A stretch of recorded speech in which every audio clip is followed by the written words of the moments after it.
Can you see me? Aren't you lucky?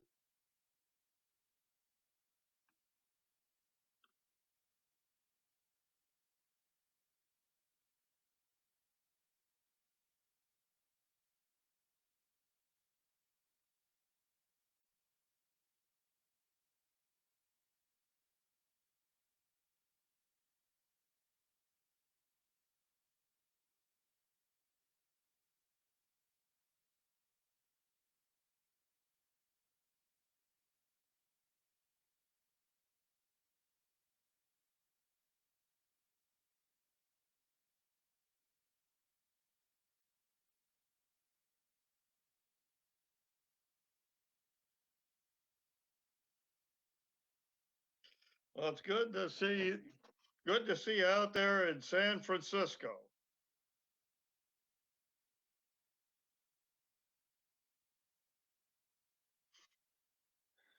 You travel a little bit further. It looks like you're out in the moon or somewhere, out in space, Chris. I'd make a comment about not being far enough out, but I think we've both been far enough out for a while, so we're good. Sorry, I lost you on that highway meeting. no. How you doing, Lee? I see you there. Or is that a photo? Hello. Can everybody hear me? I'm going to give instructions for Zoom for those of you that are not familiar as familiar. So you are opening Zoom. If you go down to the bottom of your screen, you can push on the button that says participants, and that will open up a list of participants who are all on the Zoom on the right-hand side. And you'll be able to see whose microphones and videos are off and on. If there's a line through it, it means it's off. And if the line is not through it, it means it's on. For the first part of the meeting, we will have public participation. And so the public will also be joining us and can make comment at public participation time. So Geraldo will ask them when it's time to do that. And then after public participation time, we are going to ask all of the people that are public to get off of the Zoom and watch the rest of the meeting on the YouTube link. So we'll take you off the meeting at that time. Okay. We're going to also try to do some of the votes tonight if we're able by raising hands instead of doing a roll call for everything. And so what I would like you to do is notice that your microphone has a line across it. If there's a line, it means it's muted. If you look at the bottom of the participant list down at the bottom right-hand side, it says raise hand. If you do that, I'm going to raise my hand right now. You'll see that a little blue hand appears by my name. That means I'm raising my hand for the vote or to speak. So when Geraldo calls for the vote, you can see who's voting. And that will help save us some time in the meeting, I think, if we can do our votes that way, if it's a yes or no vote. There are some votes that will still require a roll call, so then we have to do roll call. But this will help speed the meeting up a little bit if we can do the counting hands instead. So did everybody have questions about where the hands are? So I'm going to lower my hand. After I vote, I'm going to push lower hand, and then the hand will disappear. I think we need to make sure that that actually happens after each vote, because that watching the meeting before, it hasn't happened. Right. People forget to lower their hands. So Andy, you may need to remind folks to lower their hands or raise their hands after the votes. Darlene, is it down? And Andy can mute people as well. So Jim, did you say something? Is it down in reactions? I missed that part. I was still trying to get set up here. Okay, so down under, if you go to the bottom of your screen and click on participants, the bottom of your screen in the middle, there'll be a participants, and that'll give you a list on the right-hand side of who all's on the meeting. And on the bottom right-hand side of that is a raise hand button or a lower hand button. Found it. The other thing that will help is if you are at home. Okay, good. The other thing that will help is if you are at home and you do not need to be seen. As you notice, some of our participants just have their names on the screen. That will help the bandwidth. So if you're not talking or you don't feel like you need to see everybody, you can go up to your name or you can go down to the bottom left-hand side and you can stop the video. I'm going to do that for myself now, and you can see it just shows my name. It doesn't have my picture anymore. If you're talking and you want people to see you, you can click on the video. It'll start the video back up and people can see your face. So that will just help our bandwidth if people get off, Hey, if they don't, if you don't need to be seen all the time. Darlene, Okay, it's so easier that to do is the our thumbs up. Can we Zoom do, lesson for today. Darlene? You can do the raise hand, John. Yeah, you on the bottom right hand side under the names, the list of names. There's a raise hand button. Right, the thumbs up Do you is have your right there. participant list The open, thumbs John? up is reactions, and it's one click. Yeah, but that's just, Where is that? we'll do Oh, it under that way. reactions? Sure. Yeah. Yeah. Yeah, can we do a thumbs up instead? Sure. I guess the clerk has to be able to see how many people are voting. It's easier if you do it on the participant list, just so she can go down the list and count. Okay, So let's thanks. try raise hands, okay, for this time. Go down, we'll do Sure. raising hands so that she can go down the list and count. Okay, thank you. I'm done, Geraldo. That's it for directions for tonight. So And how's she gonna, excuse me, how's she gonna count people that's on the phone? Cynthia, are you on, you don't have the Zoom, are you just on the telephone? I'm on the phone. Okay, she'll have to ask you with every vote then so that she can get your vote, okay? Okay. Okay, thank you. Yep. Is there anybody else on the phone other than Cynthia Spears? Fierce? Great. We'll ask you for your vote, Cynthia. Mike Ingram just said if you push 9 on the phone, it'll raise your hand. If you push 9 on the phone? Star You can- 9. Star 9, we can try that. Push If we 9 can on find the phone, Cynthia's okay. name. I'm looking for your name, Did it Cynthia, raise so my we can hand? see if it's coming up. It'll be your, I think it'll be your phone number, won't it? Is it your name? Yeah, 217-607-0774. Yeah, she's not on Zoom at all. Hi, Cynthia. This I'm is not Eric. I'm on the phone. Push She's not- star she- and then 9. She's there now, Push Darlene. what? I renamed her. Okay.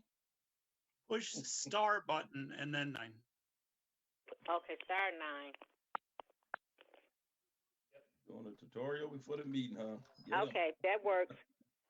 There you are, Cynthia, and your hand is raised right now. There. Okay. Okay, so now how do I unraise it? Push star 9 again? How does she put her hand down, people? Push star 9 again. Should be star 9 again. We do not know the answer to that. Try star 9 again and see what happens, Cynthia. Okay, I just did.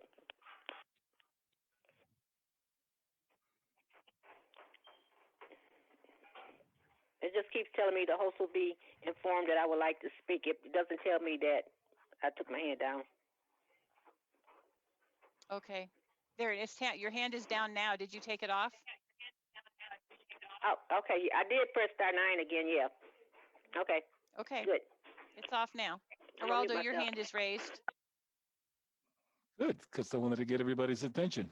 Okay, great. Great. All right. We're I'm ready off to now. start. I'm off, people. Could everybody hear me? Yes. Okay, let me put my hand down. Yeah, I can hear. Okay.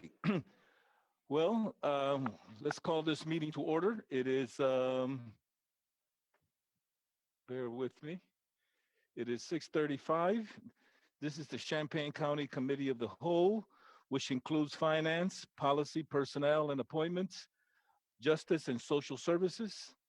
And could I get a roll call, please, Mary? Or Megan? Mary was yesterday. Patterson, Here. Rector, Here, Store, Here. Summers, Present. Taylor, Here. Thorsland, Here. Tinsley, Wolken, Here. Young, Here. Clemens, Here. Cowart, Dillard Myers, Here. Eisenman, Here. Esri, Fears,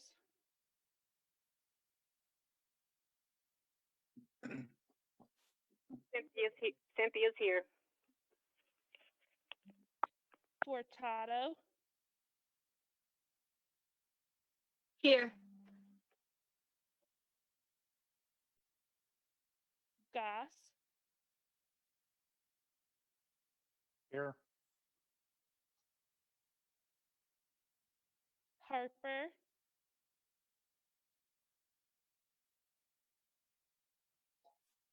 Ingram, Present. McGuire,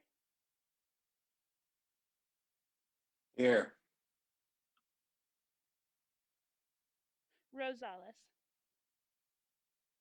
Here, I did wanted to make a mention that Stan Harper did call me today, that he's out in the field. He's starting early, so he will not be joining us today. So he's probably the only one that I did not hear from. So anyway, let's go ahead and start with item number 3. After the roll call is approval of the agenda and addendum. Could I get somebody to move approval? So moved. So move Young. Moved by Lorraine. So moved. It's okay. Moved by Lorraine, second by Second. Young. Lorraine was in front of me, that's why. Let's go. Okay. Any corrections? No questions? Great. All those in favor? Say aye. Aye. Aye. Opposed? Aye. Aye. Aye.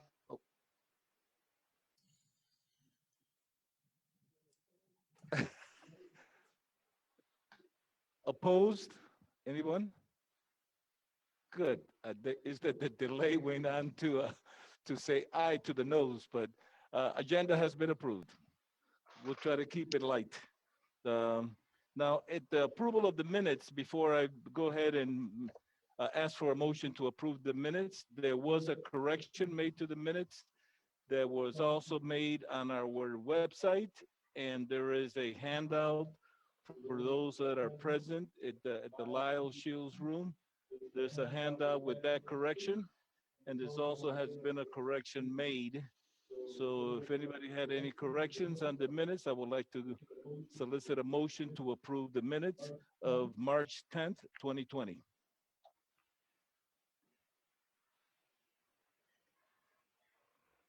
So moved. Could I get a motion to approve the minutes of, moved by Goss, second?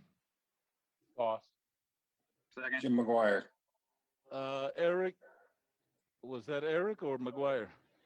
Eric Thorsland, go ahead. Okay, all those in favor, say aye. Aye. Aye. Aye. Aye. And I had a brief, Opposed? brief discussion. I realized we skipped over discussion, but I just Okay. wanted to thank Megan for the correction. No, we didn't skip over discussion. There was no discussion after the approval of the agenda. Okay, discussion of the minutes. Go ahead, Mike. I just wanted to thank Megan for making that correction. Great. Thank you. And thank you for noting that as well, Mike. Really appreciate that. Okay, number 5, public participation. Is there any public participation at this time? Anybody online?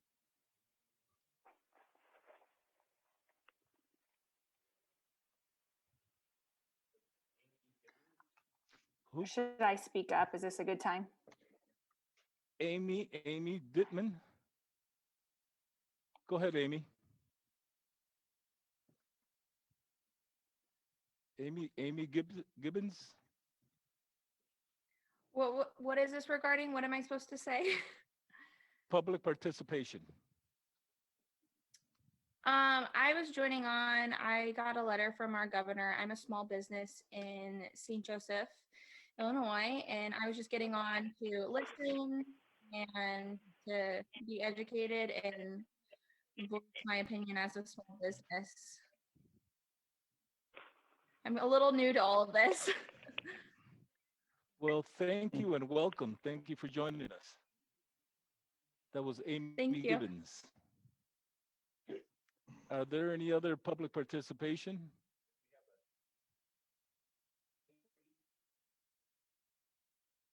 Yes. Yes, I Annie would like Murray to would like read to a speak. Annie statement. Murray. Annie Murray would like to speak. Murray.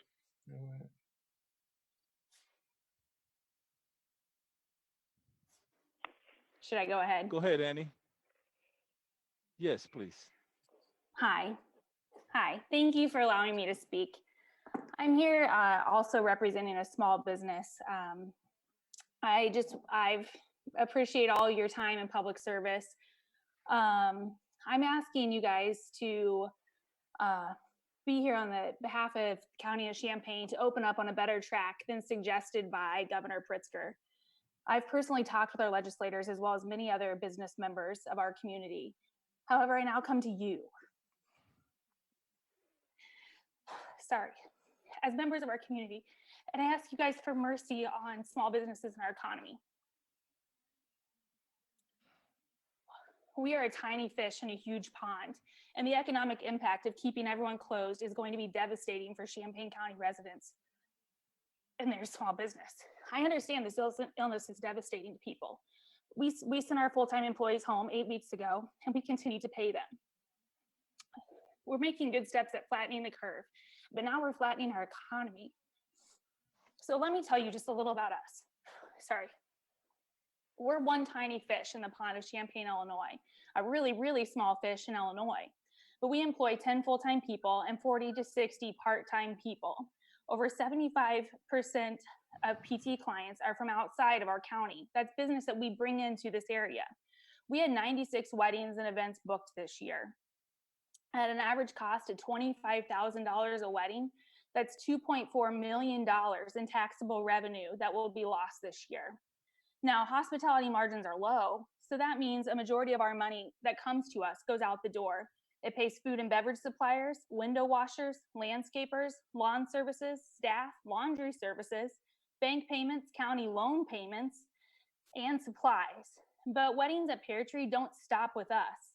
Those booked weddings at Pear Tree go on to spend an estimated $2.7 million a year on additional local vendors such as florists, bridal shops, DJs, musicians, bands, bakers, photographers, rehearsal dinner venues. And that's not even including guests that come into town for their weddings.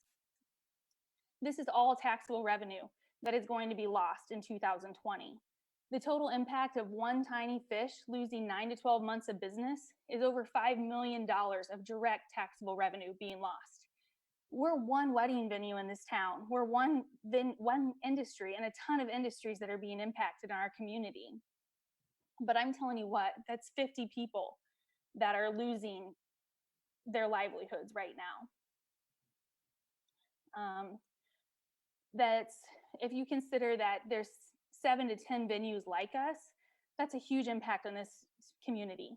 These people choose Champaign County to host their weddings, even though they may not reside here. They're choosing our neighbors as their vendors to spend their money with. The inequity between states reopening at this point is literally killing us as a business. It is catastrophic when they can go an hour away and carry on with their lives, host their weddings, and see their loved ones. This community cannot survive without U of I reopening this fall. People can pick up their lives and move elsewhere. It is excessive and unrealistic to keep businesses closed with no plan to help pay our bills.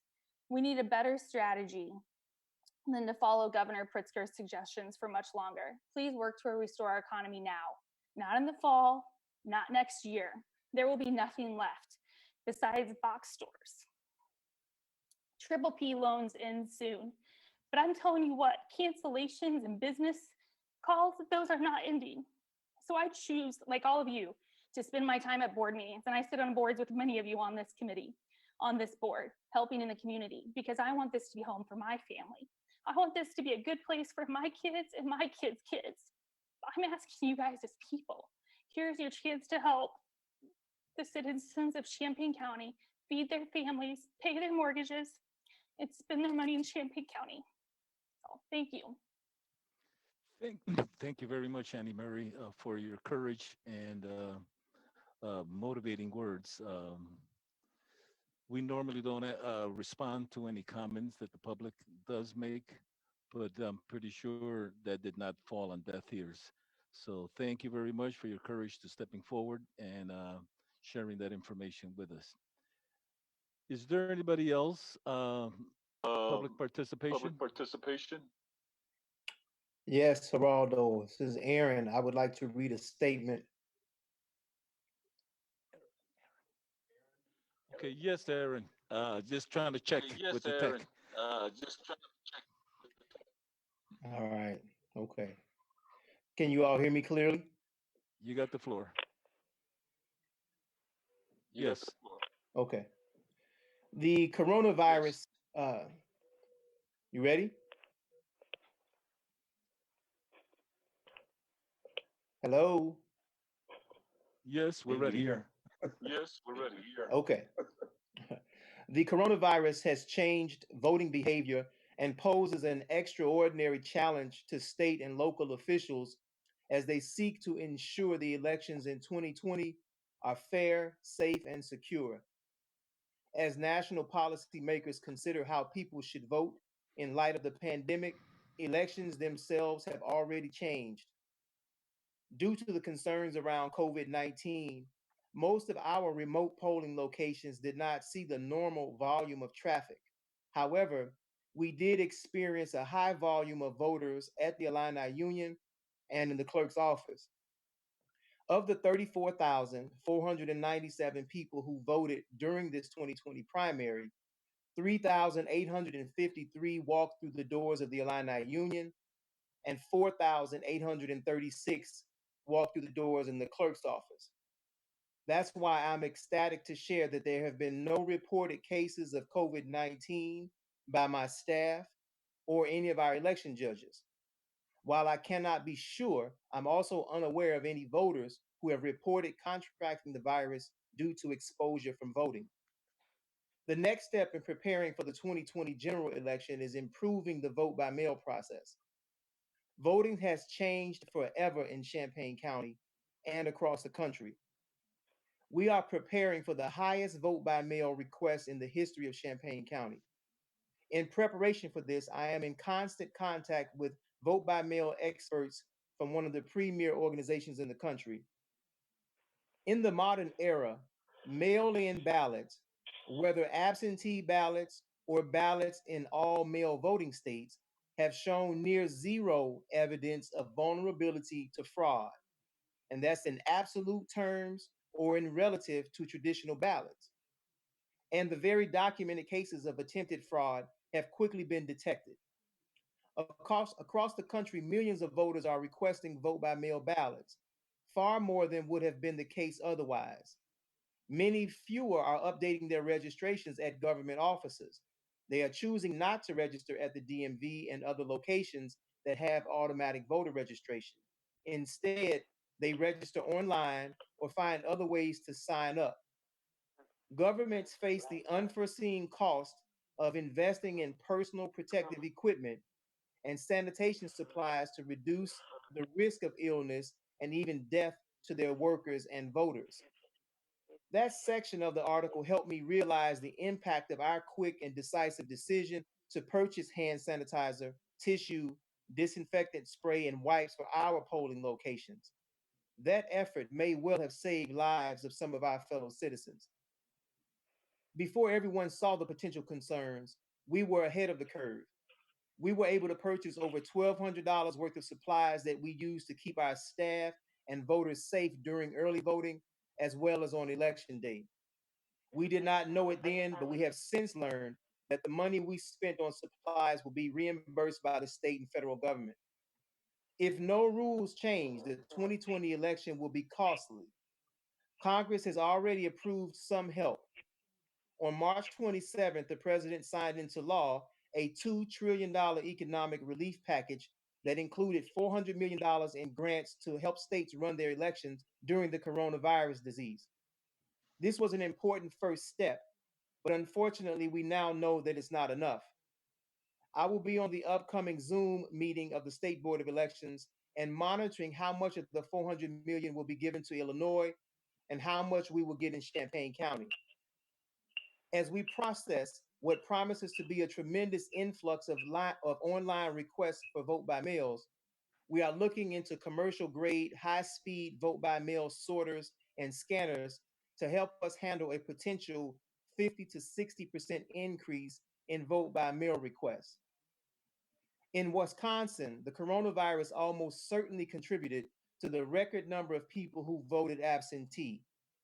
As of Monday morning, 1,098,489 absentee ballots had been returned, meaning absentee ballots will probably account for about 80% of all votes in this election.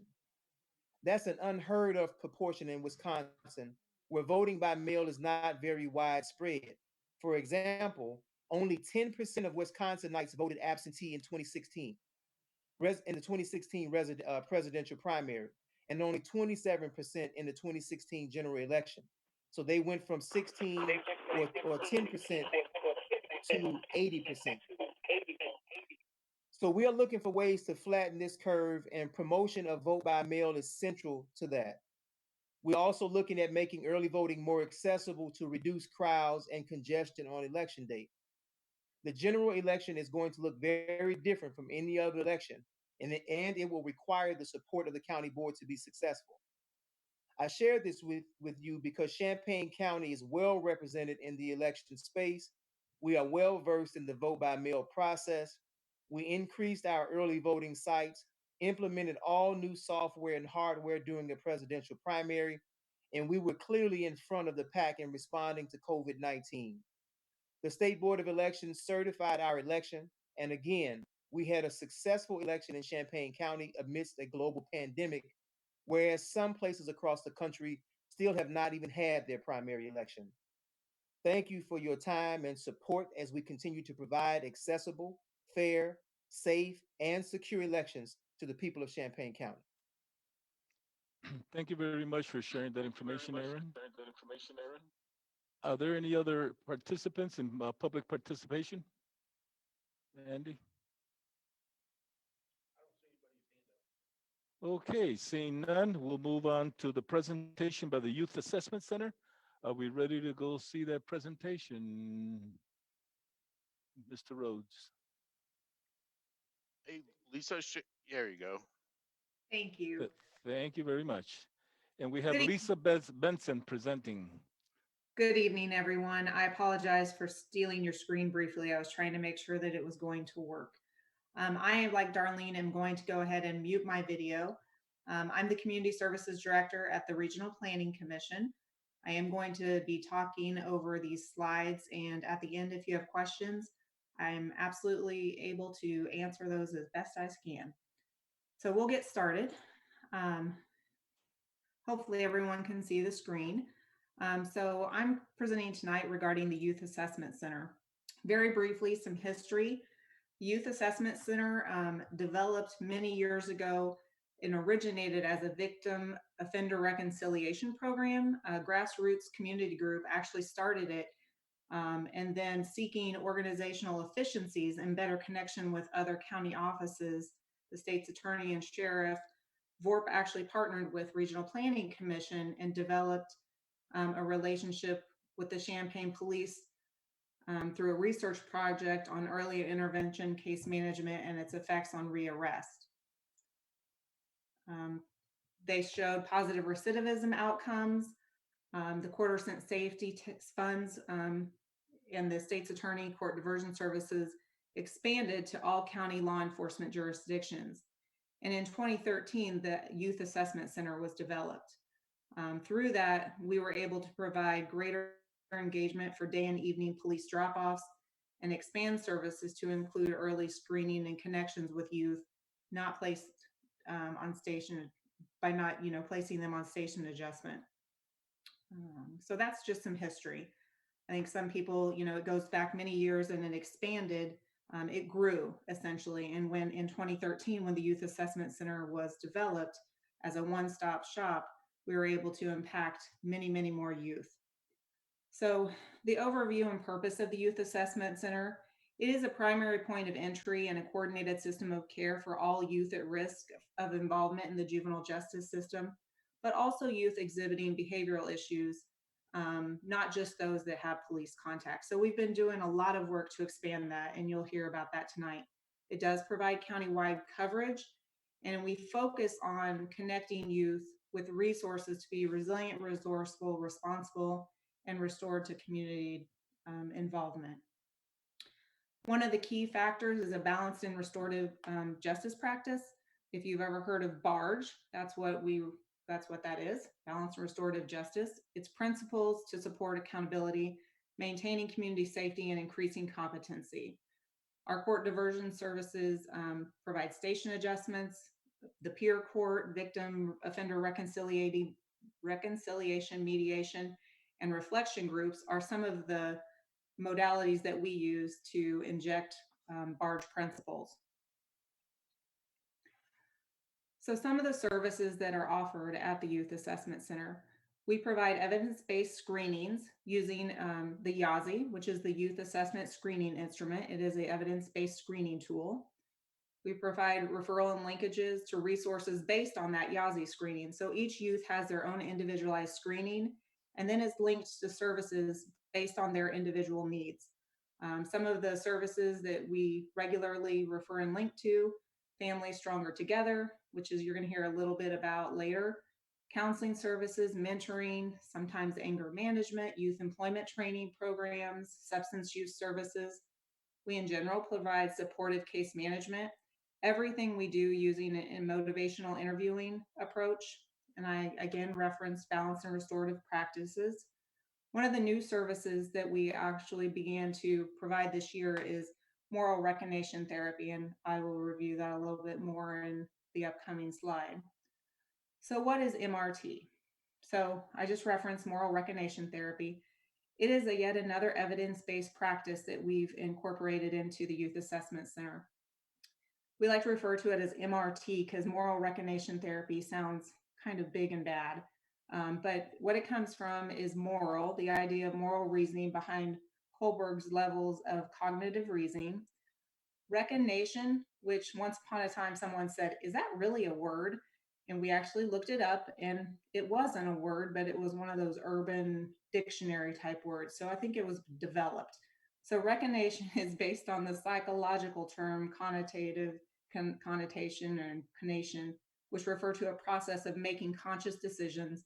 And then it's a therapy modality, the cognitive behavioral therapy. Partnerships. The Youth Assessment Center couldn't do anything without the partnerships that we've been able to develop and all the partners in the community. On the right side of the screen, you'll see existing and continued partners. As I referenced, we've been around for a while, so we have a number of existing and continued partners.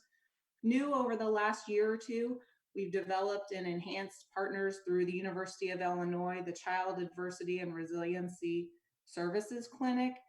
They actually come on site and they are doing an evidence-based, trauma-based intervention and screenings, and then also offering free services. We've enhanced our relationship with Mahama Area Youth Club, La La Nina, and the Up Center.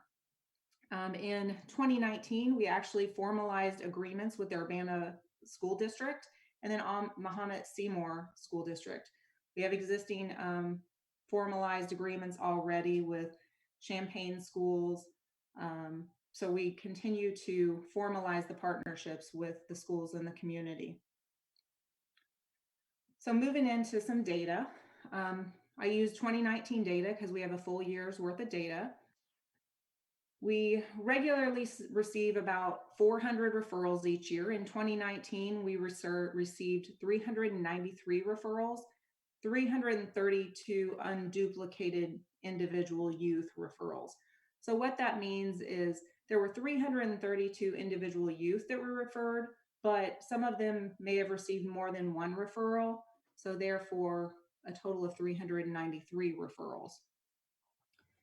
54% of all those referrals resulted in a justice diversion or a formal station adjustment, and 31% of those referrals were a warn and release. So those were justice diversion type interventions and the type of intervention that they received. A warn and release is really one of those things where, you know, kids make mistakes and we don't want to over dramatize it, so we can warn and release. It's the same thing that a police officer might do, but we do it and then wrap them with other services. 15% of our referrals were school, community, or family referrals. As I referenced earlier, we've really tried to grow those type of referrals and have been successful in doing so. So as I referenced in the previous slide, we do have a number of referrals based on a justice diversion primary situation. So in this slide, you will see the primary types of referrals. So these are the infractions, you might say, that young people have encountered, and then, you know, they've been referred to the Youth Assessment Center. One of the biggest referral types is theft. Second, you will see, is assault and battery, 30% assault battery. 16% is what we refer to as society related. And I think it's a normal question to say, what the heck is that? Well, that's resisting arrest, obstruction, mob action, or disorderly conduct. 8% of our referrals were based on property related situations. And then 5% drug related, which we're happy to say that, you know, only 5%.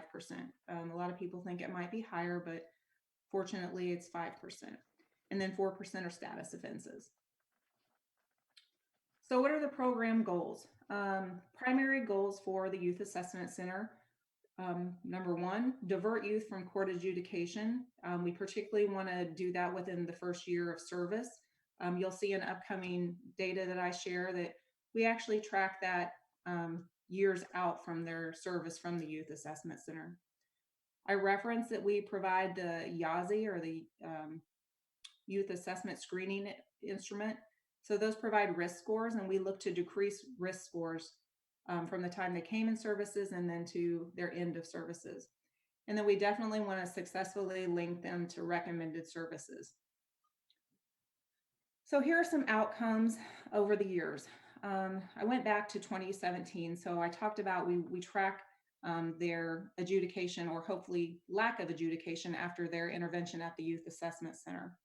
So of the youth that were served in 2017, 94% of them avoided a court adjudication in that year and the following year. And then 2 years out from their service, so they were served in 2017, 91% of those still had no juvenile court adjudication in 2019.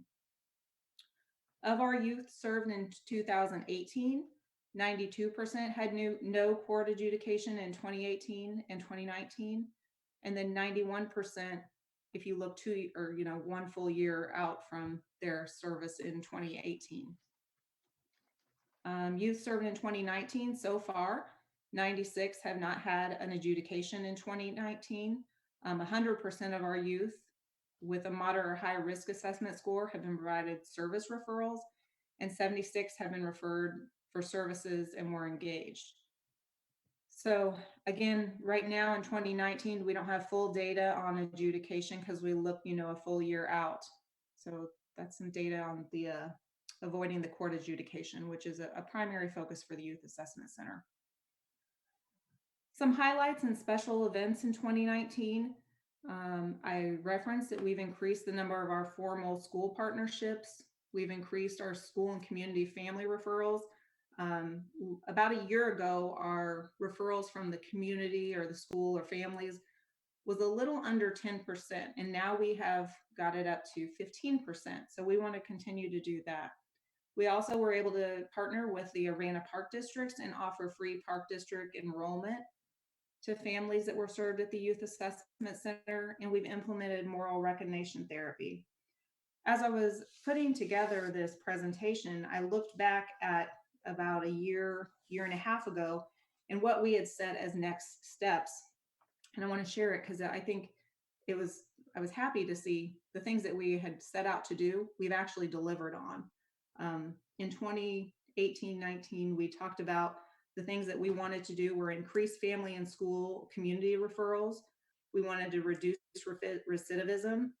We wanted to refine our performance outcome measures and enhance data collection tools. We've done that through an internal development of a database that's actually a database developed through RPC. We are now tracking data in that database. We wanted to increase partnerships with schools and school-based youth assessment school-based services. We are in the schools and we continue to formalize the relationships with the schools. And we wanted to increase resources to address youth and family needs. We've done that through this implementation of MRT. So here we are again. So what do we want to do? What do we want to do in the upcoming year? What are we doing now? We want to continue to increase the family and school community referrals, our school partnerships, and our school-based youth assessment services. We want to continue to increase the level of referrals and participation in the moral recognition therapy. And lastly, the Youth Assessment Center staff will participate in attachment regulation and competency training to support and enhance outcomes for families referred to the Cunningham Children's Homes Families Stronger Together. This is a new program in our community, and we're looking to really grow and help that intervention grow and become impactful to our families. And I believe, yep, that's the end of my presentation. There's a lot I can put in here, but I didn't want to take up too much of your time, and I wanted to have time for questions if you had them.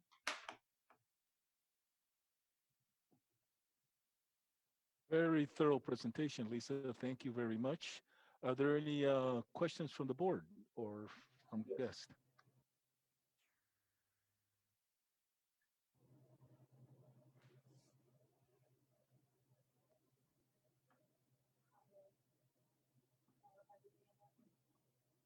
What was that?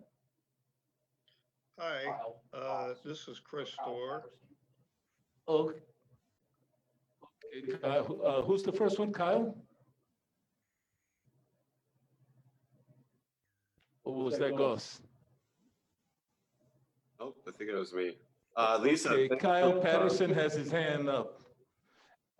And then after Kyle, we'll have Chris Storr.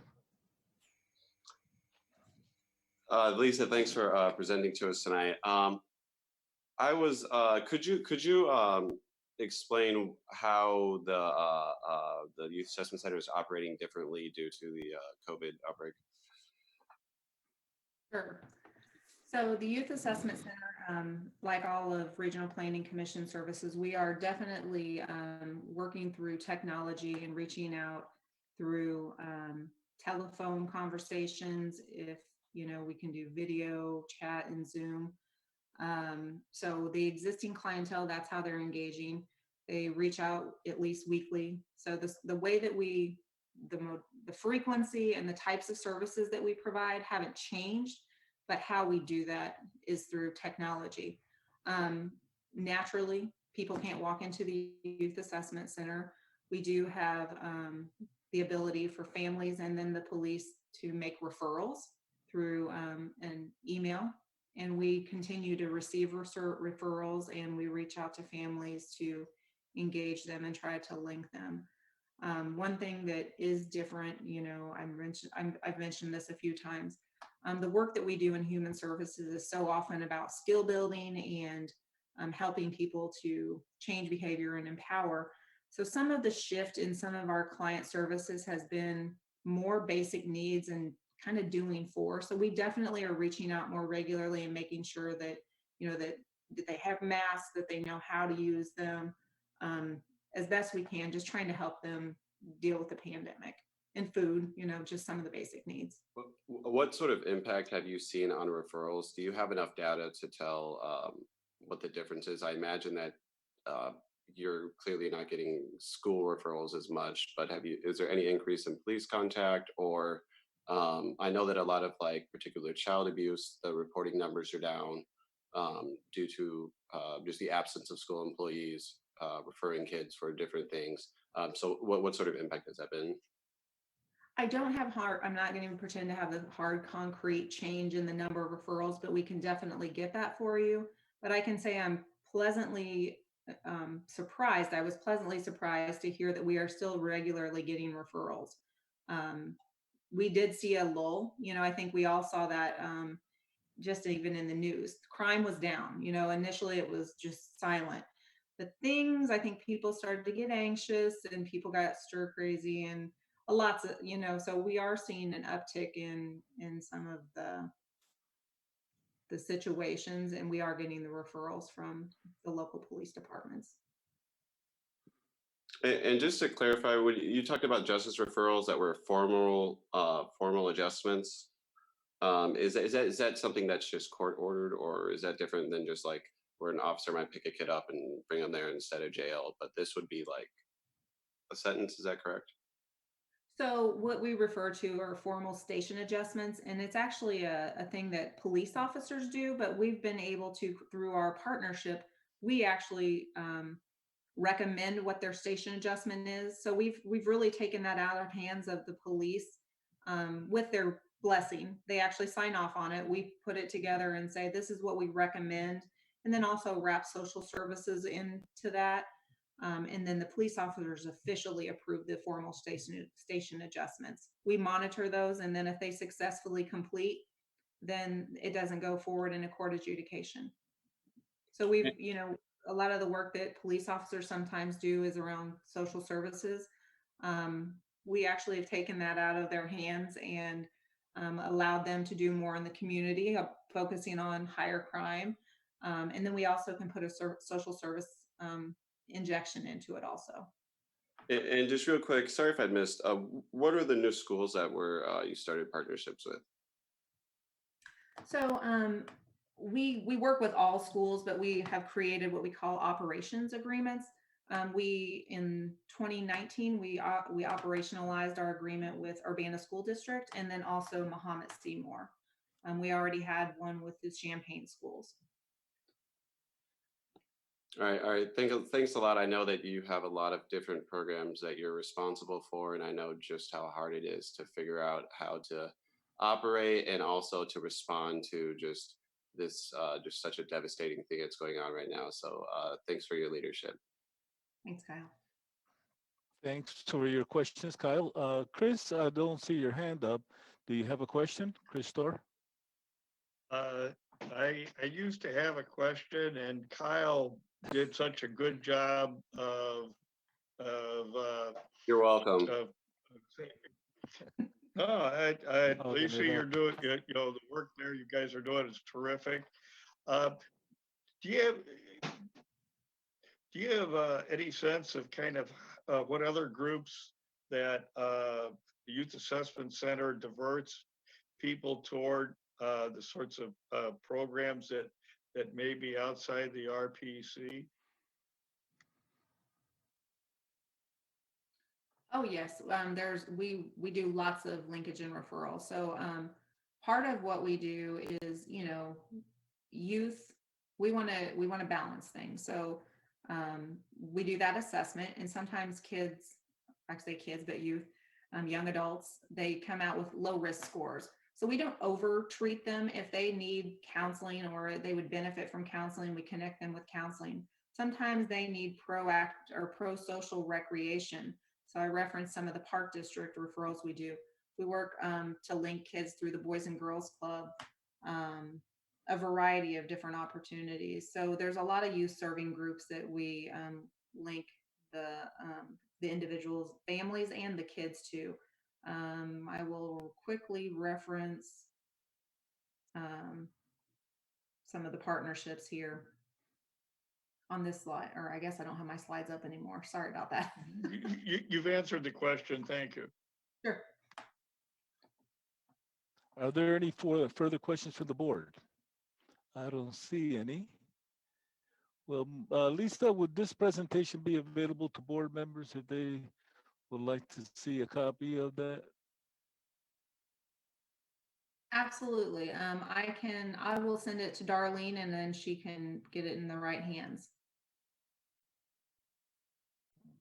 Thank you very much. Appreciate that. Thank you for Thank you coming out very much. tonight. Well, you didn't come out. You Thank you all. actually in the safe quarters of your home. Thank you. Thank you, Lisa, for all the hard work you do. Let's move on to number 7, board communications.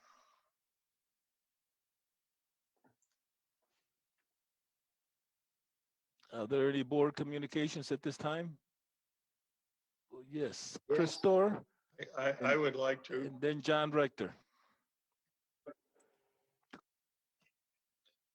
I'm sorry. Who goes first? You're Christor first, and then after Okay, you, it'll thank be you. John Rector. Thank you very kindly. Fellow county board members, later in this meeting, we're going to hear about a letter from the sheriff regarding the deterioration in the downtown jail and the sheriff's office. Several of the county board committees have tried to address these issues, which are both complicated and interconnected. However, because they are so entangled, it's been difficult to find a path forward. And I would like to propose to the county board that we create an ad hoc committee on incarceration, diversion, and sheriff's office relocation. And this ad hoc committee would do 5 things. Devise a plan to close and demolish the downtown jail and reclaim the lot. Relocate the county sheriff's office to a new or rehabilitated space. Modify the Champaign County Satellite Jail to accommodate female inmates. Add education and training rooms, a library, expanded medical offices in recreation facilities, and also create or as needed, low or single occupancy rooms for isolating people, such as we've seen the need for during this current COVID virus crisis.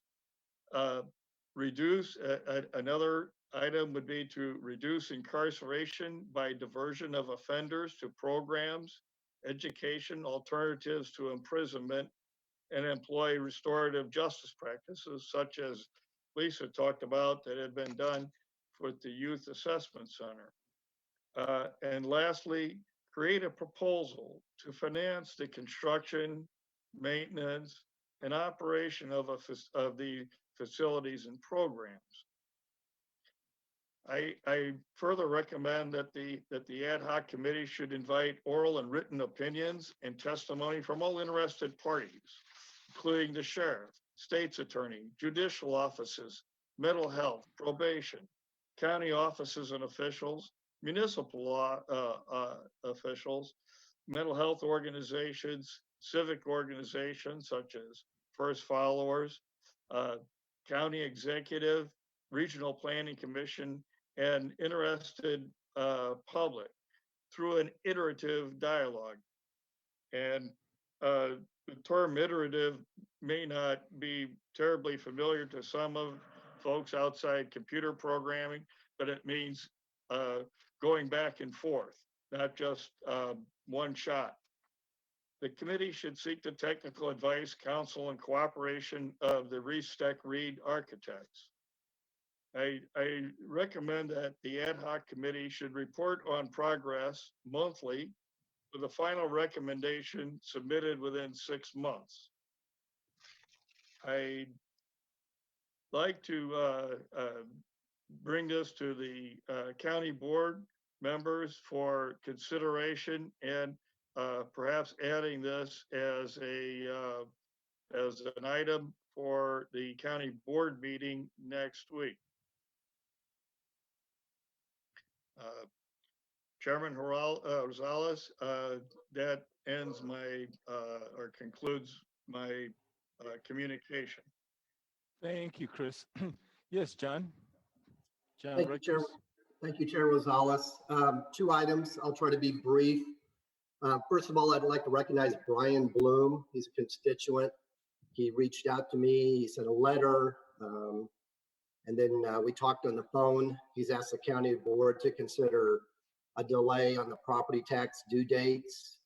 And he's also asked for the county board to consider waiving late penalties on collection of real estate tax bills. So again, I know we're gonna have some financial issues. I appreciate it when people reach out and share their thoughts. My other item is, I did a little post on Facebook today. One of my friends kind of verbally beat me up the other day. He goes, Rector, he goes, you need to do something about getting people back to business in central Illinois. And, I thought about it. I thought about what the governor's doing, and, Carol Ammons, Scott Bennett, Dan Calkins, Brad Holbrook, Chapin Rose, all these people should be able to get to our governor, but they haven't. And now other counties are starting to do their thing. Annie Murray said it better than John Rector ever could. That lady's put her heart and soul and money into Pear Tree, and now she can't even work. So I'm going to call on the county board and our mayors in Champaign and Urbana that the people that run a beauty shop or a barber shop or a nail salon want to go back to business. And the governor's program doesn't give them any dates, so they don't have any hope. We talk about the people that are physically vulnerable to COVID-19, and I get that. I get that. My brother lost his best friend in the state of Washington to COVID-19. I get it. But nobody wants to talk about the people that are economically vulnerable. They want to work. What happens when these people start committing suicide and they're hungry and they're depressed? There's people that put their heart and soul into their businesses in Champaign County, and they want to open up, and we can do social distancing. There's got to be a way. How come Walmart and Home Depot are open and Body and Soul and Champaign Outdoors are not?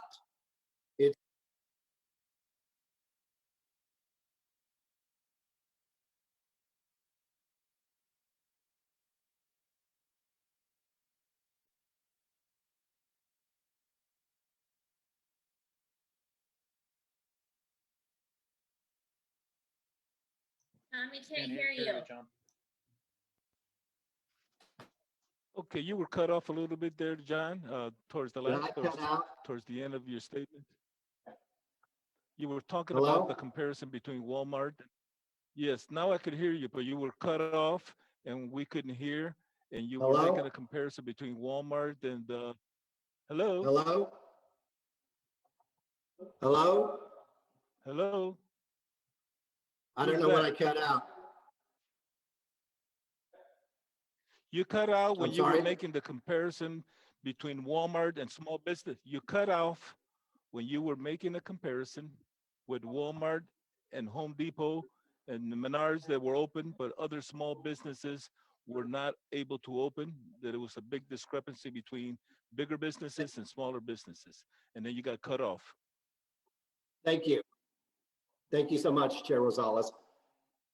So Body and Soul should be open. They're a local business. Champaign Outdoors should be open. They're a local business. This is penalizing the small business, the economic drivers of Champaign County.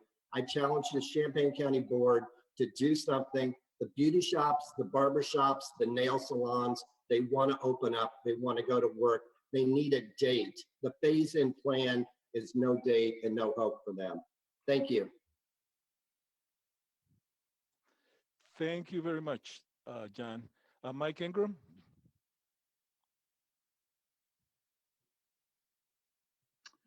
Hello, everybody. I just wanted to send kind of a personal thank you and shout out to.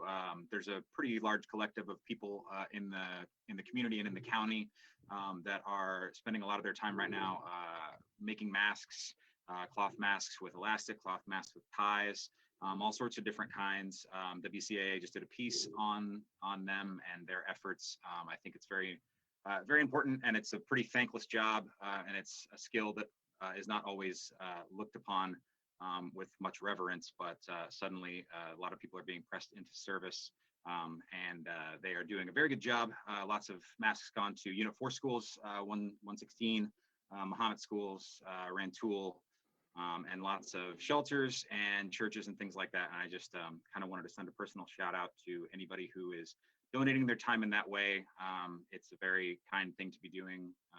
I know some people aren't working and it's kind of just another thing for them to focus on, but they still are doing a lot for our community.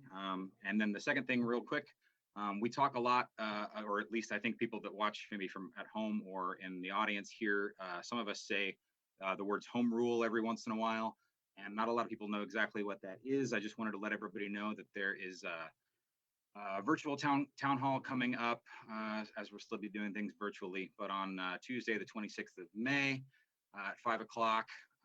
It will be put on by actually one of our own board members, Stephanie Furtado, and County Board candidate Emily Rodriguez. They've recently put a piece together, and it's on Medium, and they will be presenting a virtual town hall, and I believe you can find that on both of their pages. So thanks very much.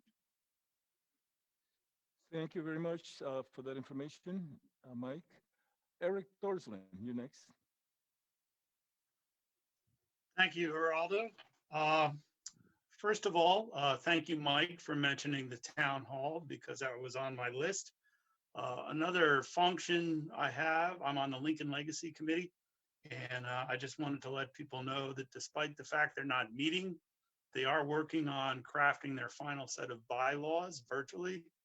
And I think we will try to set up a virtual meeting. I'm trying to encourage them to do that so we can continue to meet because there are things that are happening. I want to support the vote by mail efforts that we're working on. And in that, I would like everyone to support the post office, which was recently given as a charge to a campaign donor for the president. So we want to make sure that we don't steer it in the wrong direction because I think it's going to be critical in November that the whole country has access, and Champaign County is one of the parts of the country. And lastly, we're seeing a big rise in the counts up in Rantoul, almost solely the development of the pork packing plant. Those people are still at work, and I hope that our Board of Health gets all the resources they need to try to contain this. And I feel very bad for the people that are being asked to go to work in not the best circumstance. I think 20%, Kyle mentioned in our caucus, is now infected, and there's still 220 people, 25 people to test. So my heart and our support should go out to the community in Rantoul, which now has the highest number of cases in Champaign. Thank you, Geraldo. Thank you, Eric, for sharing that information with us.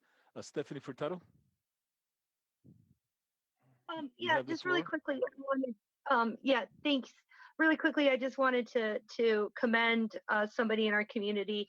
I think a lot of you know that there's so many volunteer efforts going on right now, and there's been a lot of more than 800 people have signed up to volunteer in response to the COVID-19 crisis through a Facebook group called CU Mutual Aid. And that's a lot of volunteers, and there's a lot of service agency. A gentleman by the name of Ben Galuski took it upon himself because he saw how many volunteers there were and how many different agencies to really put a good database together with all of those volunteers in order to streamline and facilitate connecting the volunteers, to the health district, to some of the different service agencies. So when somebody says, hey, we need 5 people tomorrow to deliver lunches or 7 people to hand out lunches, that it's a lot easier to find out who's available on what day and get those volunteers where they need to be. that kind of behind the scenes database work is hard and time consuming. And usually people who do that work never get thanked. So I just wanted to thank Ben publicly for the work that he's been doing as a volunteer himself to make sure that volunteers are getting where they need to be during the COVID-19 and the economic crisis that we're currently in. Thank you very much, Stephanie, for sharing that information, and the shout out goes to Ben. Thank you, Ben, for facilitating that website. Now we'll move on to item number 8, finance, Jim Goss. Well, although I actually had my hand up just for a little bit of communication, I don't know if everybody saw it today, but we lost Rudy Frasca here in the last couple of days, and Rudy was a big part of Champaign-Urbana, and his flight simulators used all over the world. So just thought I'd make mention that we lost a really good community person here in the last couple of days. So. With that, I'll move into finance. We have item 8A, item 1, a budget amendment 20-00016 from Fund 080 General Corporate to Fund or to Department 077 Zoning Enforcement. The increased appropriations are $30,000. The increased revenue is 0. The reason is for proposed demolition and cleanup of 202 3rd Street in Foosland, Illinois. Is there such a motion? So moved. Second. Moved by Eric Thorsland, second by Kyle Patterson. Discussion. Yeah, if you don't mind, I can step in for Aaron. Since he's probably out in the field somewhere right now, taking advantage. He is planting corn. So yeah, go ahead, Eric. Yeah, John can explain some of the details, but this is basically a house that has a very dangerous interior. Then there's a potential to get a grant to take it down. John puts in quotes, educated guess for the amount. It could be more, it could be less. There was a few provisions added, one that Mr. Goss added in the meeting that's a very good one to add. We would not demolish it if we find a buried underground oil tank because the remediation of that is really expensive. So the two alternatives are to hope to get the grant or to fund tearing it down and help Foosland out and make it a more sellable lot. And the other option is we have this property regardless. We would have to, at a minimum, board it up so people can't get in and keep the lawn relatively trim. So I would encourage people to support it because John is making a very good effort to get the grant to pay for it.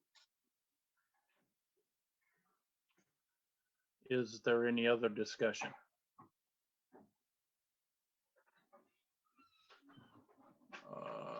Seeing none, all those in favor signify by saying aye. Aye. Aye. Aye. Aye.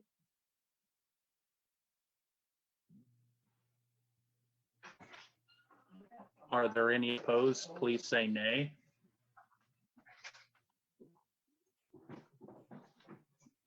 Okay, motion passes.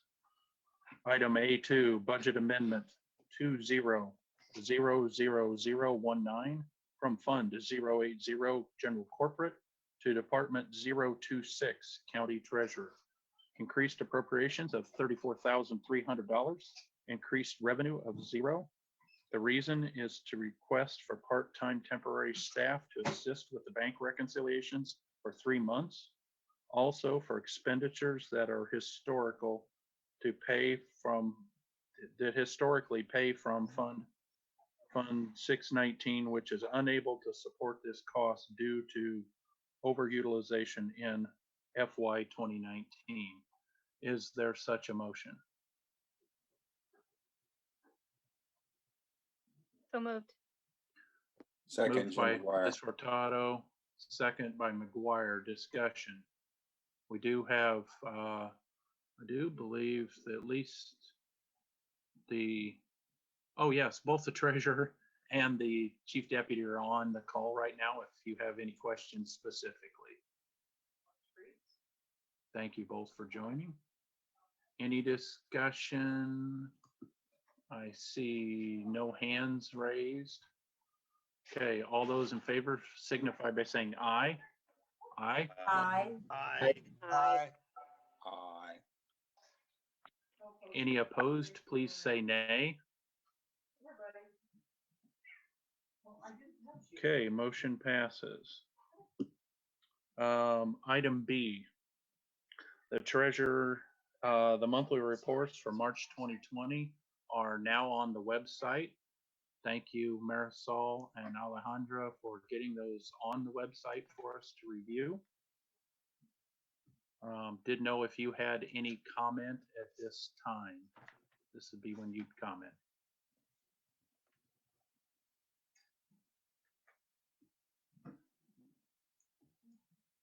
Okay, seeing none. Auditor, the monthly report for April is on the website. You can go on that and check. As of last week, we do have a new Hey, chief Jim. deputy. Yeah, Looks go like- ahead, John. It looks like Marisol's trying to talk. Okay, go ahead, Marisol. If you have to unmute your microphone. Hello, do you hear me? Yes, Hello. we can. Yes, we can hear you. Just I want to share with you, I haven't received a lot of emails from people they can't pay their taxes because they lose their jobs, their business, they haven't received any money, and also for the landlords, they didn't receive the rent, and they asked me, and we just share with you, and maybe find a solution for them, maybe postpone the due date. And I don't know, I would like to hear from you, your thoughts, and because they are waiting for me to give an answer, and I don't know what will be the next step for them. Okay, so discussion by the board. I'm not sure what legal standing we would have since we did send out the bills with nothing for no idea or no plan for forgiveness or delay. I do know in some of my farm properties, I got actually Vermilion County's taxes last week. And there was a letter in there from the treasurer, Darren Duncan, who did talk about delaying the late fees and the penalties until the second payment is due. But I don't know at this point if we've already sent those out, if we can do anything about it. But it looks like Eric Thorsland's got his hand raised. Go ahead, Eric. Yeah, exactly that. I would like to ask Marisol if it's possible or if there's any legal reason that we can't delay our late fees and penalties into the later payment at the soonest, so that people who can't pay, but we hope can pay later, aren't penalized now. Yeah, will be the case, and I think for experience in other years, you can just forgive the penalties and for just review the cases in specific and see what is the situation for each case. Maybe what say they lose their jobs, maybe they don't have money to pay, or and other taxpayers call me today and say her sister is in the hospital right now, and she is really concerned about she doesn't have money. And I think cases like these, specific situations, maybe we think we should just analyze and just maybe give the extending today and just forgive the penalties. Well, I mean, I'll comment first on this. I really don't think we can play favorites. And so, I'd be concerned about somebody saying, hey, I got an extension, and somebody else walks in and we deem that their excuse is not good enough. So I don't know. I mean, I guess I would lean on staff to see what they think about this, but I think at this late time, I don't think that's possible. It looks like Ms. Ogden has taken her mute off. Go ahead, Tammy. So administratively, I think it would be very challenging for the treasurer's office to look at case by case situations. Additionally, I know we had received some guidance from the state's attorney's office that talked about some of the options that were available to the county for a delayed due date or waiver of penalties. And one of those situations was an across the board application. And there was also an administrative option that was discussed. And it's been several weeks since I've reviewed that. I have concerns about the internal capacity to be able to set up any kind of administrative review on a case by case basis. And in regards to the across the board application, from my recollection, the specific situation for that was that there could be a waiver of penalties, but only on 50% of the tax bill. It wasn't a full 100% waiver of the penalties. So this may be something that, you know, there could be further discussions with the state's attorney's office. But I don't know that it would be feasible for the county to take situations on a case by case basis, because I don't know that internally that there's the staff to do that. Eric, you've got your hand up again. Yeah, my suggestion is not to waive the payment intentionally, but to waive the penalties. And Tammy just answered with more detail that. So let's say a particular person in severe hardship doesn't get a case by case review. They simply pay what they can, if anything, and we don't penalize them, and we give them the opportunity to either get the rest of the money in or get it in by the second payment, and sort of turn the other cheek when it comes to the penalties and interest. And that's more my question. Ms. Furtado. So yeah, as Tammy said, the initial state's attorney's office's read on this, and they indicated that they'd probably need to do a little bit more research, was that we could waive the penalty on half of the fees for 60 days, and that was the limit. It does seem that some counties, the counties, you all should have received from the Illinois Association of Counties, or whatever they're called, a few weeks ago, sent out 3 referendums by other counties. And I guess now Vermilion County could be added to the list, but Sangamon County delayed penalties that you could pay for 3 months without penalties. Kane County was 1 month, I believe, and Mason County was 2 months. There might be other counties that have done that, but those are the only ones that I know of.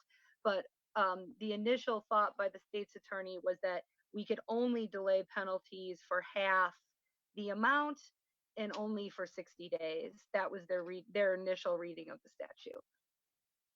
Okay, thank you. Although I also would like to say, sorry, I meant to also say, to sort of reiterate what Jim said, since the bills have gone out, I'm not sure really how we approach that. And then I'm just going to tag this on the end. I want to publicly say congratulations to Mr. Goss, who I'm now going to refer to as Grandpa Goss from now on. Congratulations. Thank you, Ms. Furtado. Kyle Patterson. I don't know if Tammy or Marisol has information on. Do we know how much revenue is generated from late fee penalties annually? Last year, it was about $700,000. Thanks.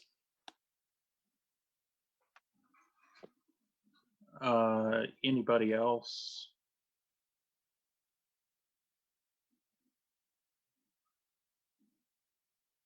Okay, so again, go ahead, Ms. Ogden. Oh, sorry, I don't have anything. I think I bumped something. I Okay, apologize. Mr. McGuire. Hi, Grandpa Goss. So that we've just been discussing this without any resolution or anything to bring forward. Do we need to direct staff to bring something to the full board or next month to move forward with a resolution, or is that the sense of the group? Well, I think I mean, the only thing you can do is to bring it by next week. I mean, you can't obviously start collecting taxes. I know you've, Marisol or Alejandro, sorry. That's Have you okay. already got, I'm sure you've already got tax payments in. We have. talk. Go ahead, you talk. We have. We're extremely busy collecting payments, processing payments. In fact, Marisol wanted you to have an update of how many tax bills we sent. We sent 75,000 tax bills. And we've had questions from the public about the tax bills that we sent this year, more about the message that was missing from the page. And it's just a courtesy message informing people that, you know, if they were escrowed with their mortgage, just a gentle reminder not to pay the tax bill. We don't want to process duplicate payments. But in general, so we've been busy again collecting the payments, and I think that what we've learned in this process is that it takes a lot of coordination, and the coordination between service lenders, service providers, lending institutions, IT personnel within the county, as far as well as within the treasurer's office, and also within other Brookings offices, such as the county clerk's office and the assessor's office. So there's been quite a bit of a learning curve, but we're, you know, moving fast and we're processing payments as fast as we can. Um, Again, and all through the coordination process, we are collecting payments through various methods, such as we're taking phone calls. As you are aware, we are closed to the public.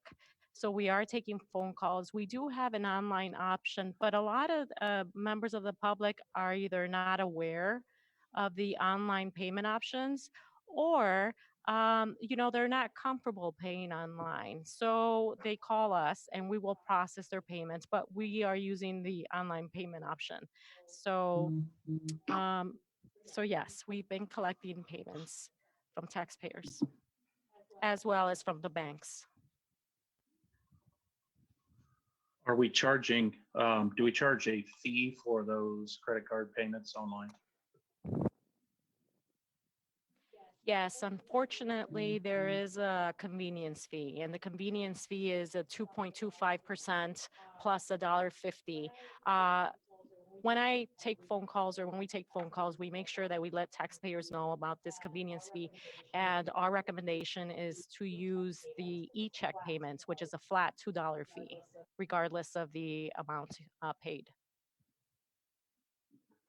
Okay, and do we let them know that their local bank, probably almost every local bank in Champaign County, is accepting tax payments as well? Correct, we are. Okay, thank you. Thank you. Again, we need to, I guess I had to ask that we haven't really given the treasurer's office any direction on what we think we're going to do about this fee waiver.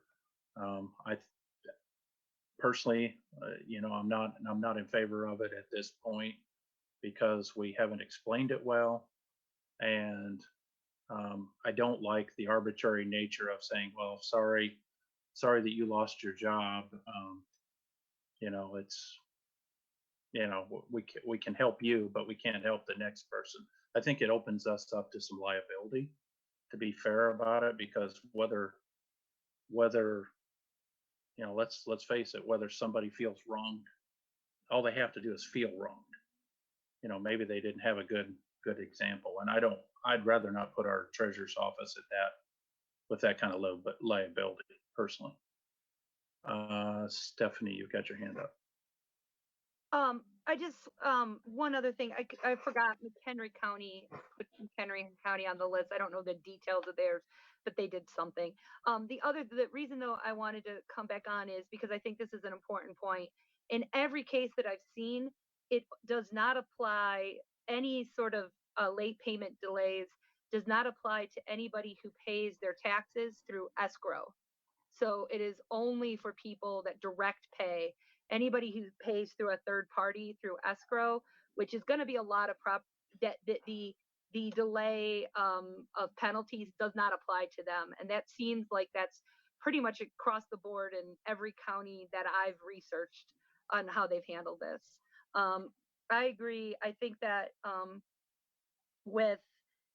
I agree with Jim that I think that if we did do something, it would have to be uniform across the board. I think that it could be a tremendous burden on the treasurer's office, and the treasurer, you know, is really hit the ground running, but has a lot, you know, going on right away. And the third thing is, I do think we need to be able to balance our concern, our real concern about property owners and all of the agencies that depend on these revenues that are downstream from us, all of the school boards and other agencies that depend on the collection of these revenues to function. So it's complicated. I don't think there's an easy answer, but I think that we have to make sure that we have a fair and well-informed conversation about this if we're going to have a conversation.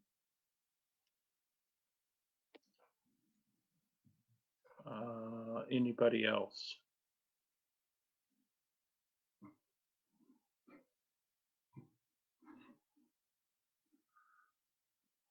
Okay, so since I'm taking it, since we have nobody that's offered anything up, then we're gonna instruct the treasurer's office to proceed as the bills have been sent out.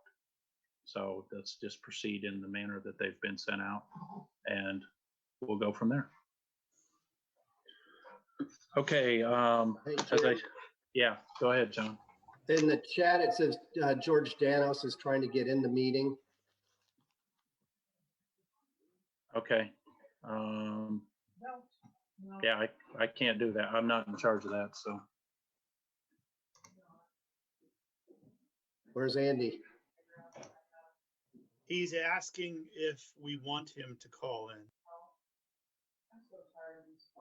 I mean, I don't know that. I've unlocked the meeting so he can join. Thanks, Andy.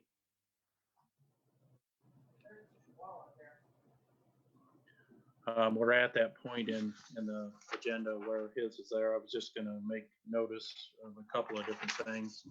I know last Monday he filled his chief deputy position with Orion Smith. So Orion hit the ground running. You know, so he's been on the job basically about 7 days. I do know that as of last Tuesday, the 2018 audit was still not completed. I know we've gotten responses from 2 different agencies that have audited that brought up the deficiency, but so far it hasn't cost us any grant money yet. So hoping that that our auditor holds to his word and finishes the audits this month like he's promised us.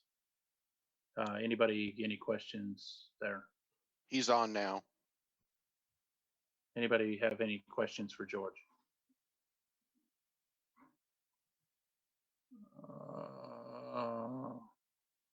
Seeing none. Item D. County Executive, a resolution, number 1 is a resolution authorizing the execution of a service agreement for the supply of electricity for residential and small commercial retail customers who do not opt out of such a program. Basically, this is electric aggregation Again, it's an opt-out program. We have the contracts vary. Sometimes it's a single year, sometimes it's 2 or 3 years, but we do this as a part of electric aggregation. Tammy, remind me if I'm wrong, but I think we get 1/10 of a cent from these bills. Am I correct there? Yes. So anybody that uses that program, we get a whole 1/10 of a cent. I don't know what kind of revenue that brings in. Do we have that separated? It's around $85,000 annually.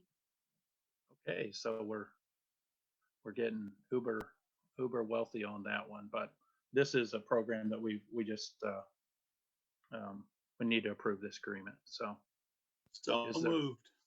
thank you, Eric. Is there a second? Mike Ingram Okay. seconded. Any discussion?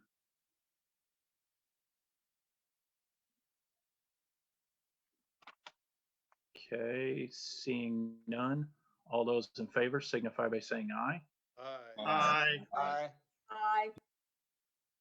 Okay, those opposed, please say nay. Okay, motion passes. Item 2 is a resolution authorizing the execution of the Emergency Management Agency COVID-19 related supplies capital fund participation agreement. Is there such a motion? So moved. Moved by Charles Young, seconded by Lorraine. All right. Okay, discussion. This is, if you remember, this is the 250,000 that we initially approved last meeting. This is the IGA for it. As we found out last week, 2 partners had dropped out, or maybe 3. I think it's down to Champaign County, U of I, and Darlene, who was the third? The third one is Rantoul, the village of Rantoul. Village of Rantoul. So it's down to where we all throw in $15,000 and we use that as our funds to go purchase PPE or whatever we need to purchase, and then we get reimbursed for it. So any other discussion? Chris Storr, you got your hand up. Take his hand down. Okay, seeing none. All those in favor signify by saying aye. Aye. Aye. Aye. Aye. Opposed, please say nay. Okay, motion passes. Okay, item 3 is ideas to mitigate county expenses in 2021 and 2020 and 2021. Let me start out by, this is for discussion only. Let me start out by saying this is ideas for us to move forward through this year, and also ideas to start out as we give direction to the county executive of how we would like to see budget items for 2021. Because unfortunately, believe it or not, whether we want it to or not, we're going to start in the budget process here in the next 30 days or so. So this is ideas of how you think we can make some logical decisions on how we move forward. I would ask that Ms. Ogden give us some background possibly of maybe what we, or maybe it's Darlene, but one of the 2 of you, please give us some background of what you think we might need for the rest of the year. So Tammy and I have been meeting with all of the department heads to try to come up with ideas. As you know, the budget's already set for this year, but there are potentially ways that we could look for savings even at this late date. We're halfway through the year at this point, so a lot of things are committed. So Tammy and I have been talking with the department heads. In the process, we realized that it is, I mean, we've been sort of in chaos the last couple of months, but it is time for us to start planning already for the 2021 budget. And so we're trying to also look ahead and say, you know, what are things that we can do to save this year that will help us with the budget next year?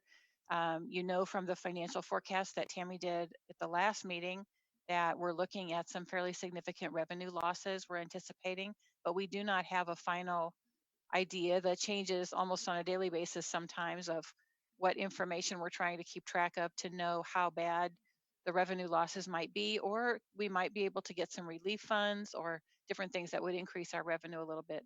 So Tammy, do you want to talk about that a little bit one more time? Sure.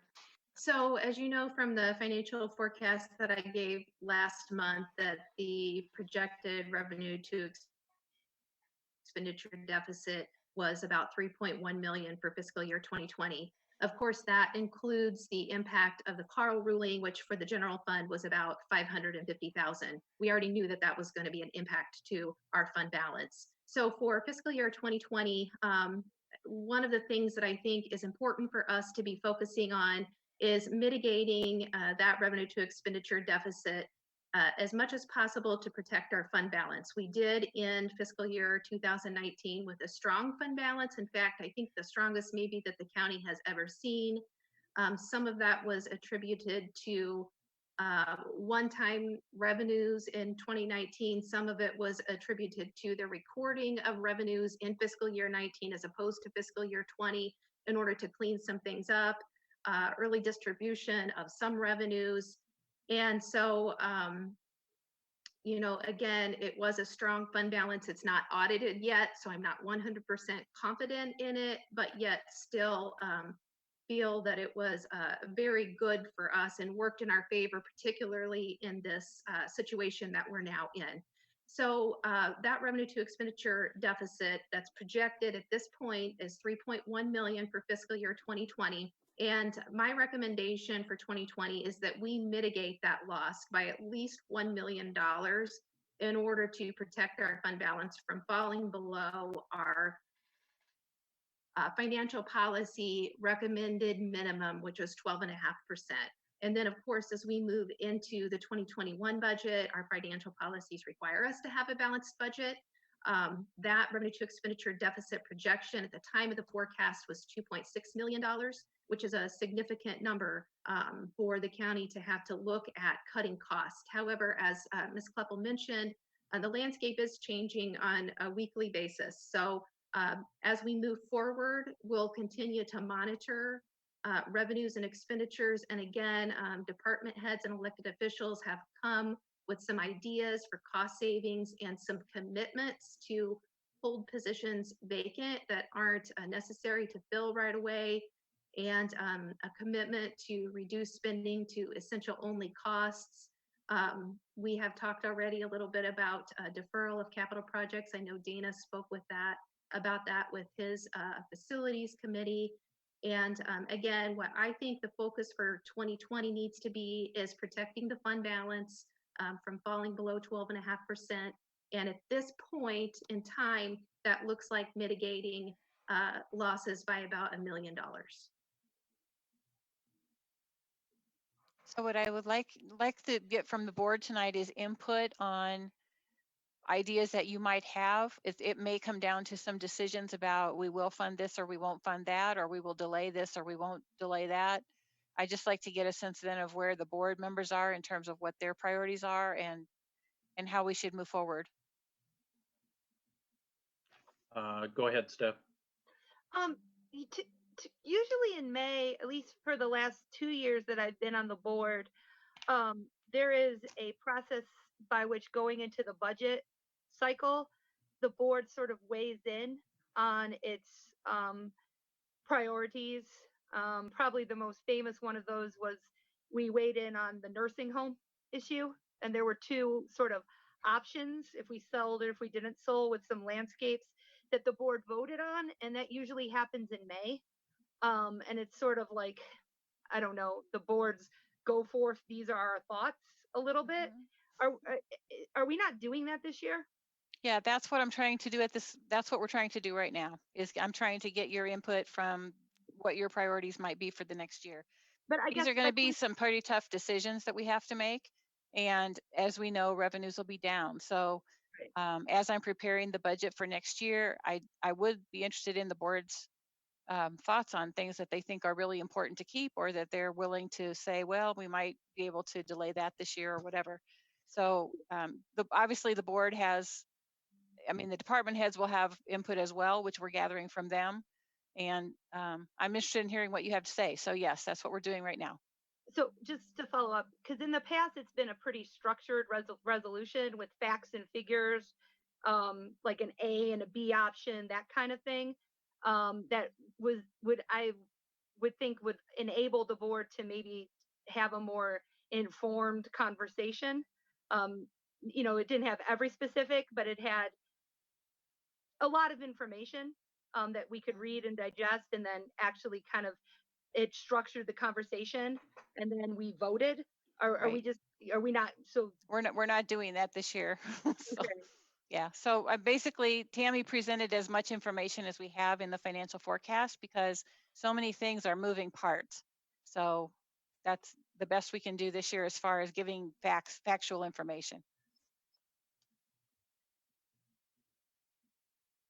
And I'd So- like to give opportunity to other board members to weigh in. So this is an opportunity. If you choose to do so, please, now's the time. Kyle, go ahead. You got your hand up. Thanks. Right now we're discussing if there were potentially cuts, what sort of things we'd be comfortable with or we'd like to see a focus placed on. Is that correct? That's one. Yeah, that could be one question. The other question could be if you see any other potential revenue sources. But I'm basically looking for board priorities. So if we did need to consider cuts, or we're looking for this $1 million, we're looking for 2 million next year, where would you see us taking that from? I mean, are there any options that we can look from? Because it seems like we're. We just list. So I mean, obviously the county has capital projects. We have staffing, is which more majority of our budget, and then there's a few, commodity type things. That's a small part of the budget. There are some programs that the county board funds in terms of direct funding that goes to specific things, specific kinds of projects that are more discretionary.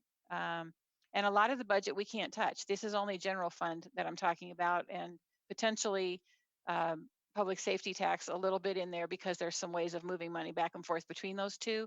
But the things that are special funds, we don't really consider because they have specific things they have to be used for already. So that's not something we can play with. I think it would be useful for a discussion to have some sort of something to reference that helps us to differentiate between the things, like you said, that we can't touch. I know that healthy portion of our money, things that we pay for, we can't stop. We can't stop funding a jail. We can't stop funding a court.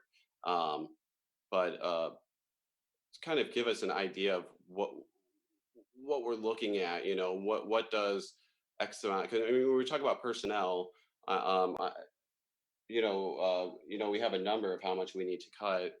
But when we look at personnel, I mean, it would be nice to know what a dollar amount equals in lives that we're affecting. And I just think it'd be useful if we were able to, have something tangible we could look at. Yeah. I second Stephanie and Kyle with that. I'm a visual aid person, so I need to see a breakdown or something before I just decide. I don't like to make fast, hasty decisions. And as opposed to just hearing all the time information, tune in, tune out. But I need to see it so it can marinate, at least with me. So I agree with Kyle Patterson and Stephanie Furtado on that. I need a breakdown. Geraldo, you've had your hand up first. Yes, my comment is that it's hard for me, as everybody has mentioned, to decide where to make the cuts. I always like the process that each department head would present their budget, actually of how much money they have, how much money they spend, how much personnel they need, what is their wish list and request, and what are the top 3 requests. And then therefore we could support their request or not support their request, or maybe we support half of their one request, and maybe another department could, be able to be better supported. But just like this, with nothing in front of us, Right. it's very difficult to make a decision. I remember that the coroner's office wanted an additional table, wanted an additional freezer, wanted, many of the other things that a coroner is going to need. as the population grows, continues to operate his office. I know that for a fact, Sheriff, Dustin was requesting 2 additional positions at the county jail. So every director has a wish list that they know is a wish list. And I know Andy's been on that wish list for the last 40 years, and they were never granted any of his requests. He's smiling at me now. And I also told Aaron Ammons, when he came in with his software and computer machines requests, that he was getting ahead of the game, that everybody needed to put a request in of what new items or new things they needed for this coming year. I think to ask the 22 board members right off the clear blue as to where do you want to make cuts, it's very difficult to do that. Do we give, Sheriff Dustin 1 additional staff and not give, the clerk's office any additional software or computers? Or do we do not do anything else for the facilities that has a strategic plan in place to repair some of these roofs that are caving in and to finish demolishing the old nursing home? There's a lot of need that the county has, but I have to see it in front of me. I can't say, well, cut this one off, cut that one off. Who do we give it to, and who do we not give it to? How much money do we have left after the basic needs are covered? And what could we actually do with additional revenue that is coming in from the cannabis, or that is coming in from the electric aggregate, or that is coming in from the wind farms? And then we are able to better determine that if X amount of money is coming in, if we divide it by 10 directors or 9 directors, and then each director gets, $100,000, and let them decide or collaborate with them to fulfill those wish lists or needs that they have, in their departments. But to do it like this, and you're asking me for my input, I can't give you any input unless I see, what each request from each department is and how much money they have at their disposition with the staff and as well. So that's my comments. Eric Thorson.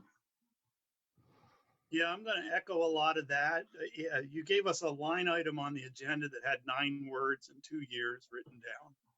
And, our only heads up was the past few days.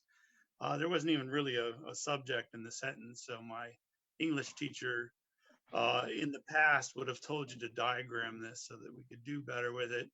Humor aside, everyone has said the same thing. I think that we need, despite the fact that we all try to keep up on everything in the county, we really need to see some things that are proposed, some things that we have on the budget and what those amounts are. And I know it's asking for a lot of work before next week's board meeting, but anything that could be put together would be helpful. My first suggestions that come to mind, we see some revenue from the cannabis. We have some proposals in front of us to expand those businesses, and I think we should encourage those. It's a legal business in Illinois, and we have some requests to allow some things to happen out in the county with some caveats, and I think they're fair. I think we need to get in touch with the solar farm people, and especially in 21, when the economy rolls back up again, we're going to need energy. It brings in a lot of tax revenue, especially in the first few years. It brings in a lot of fees.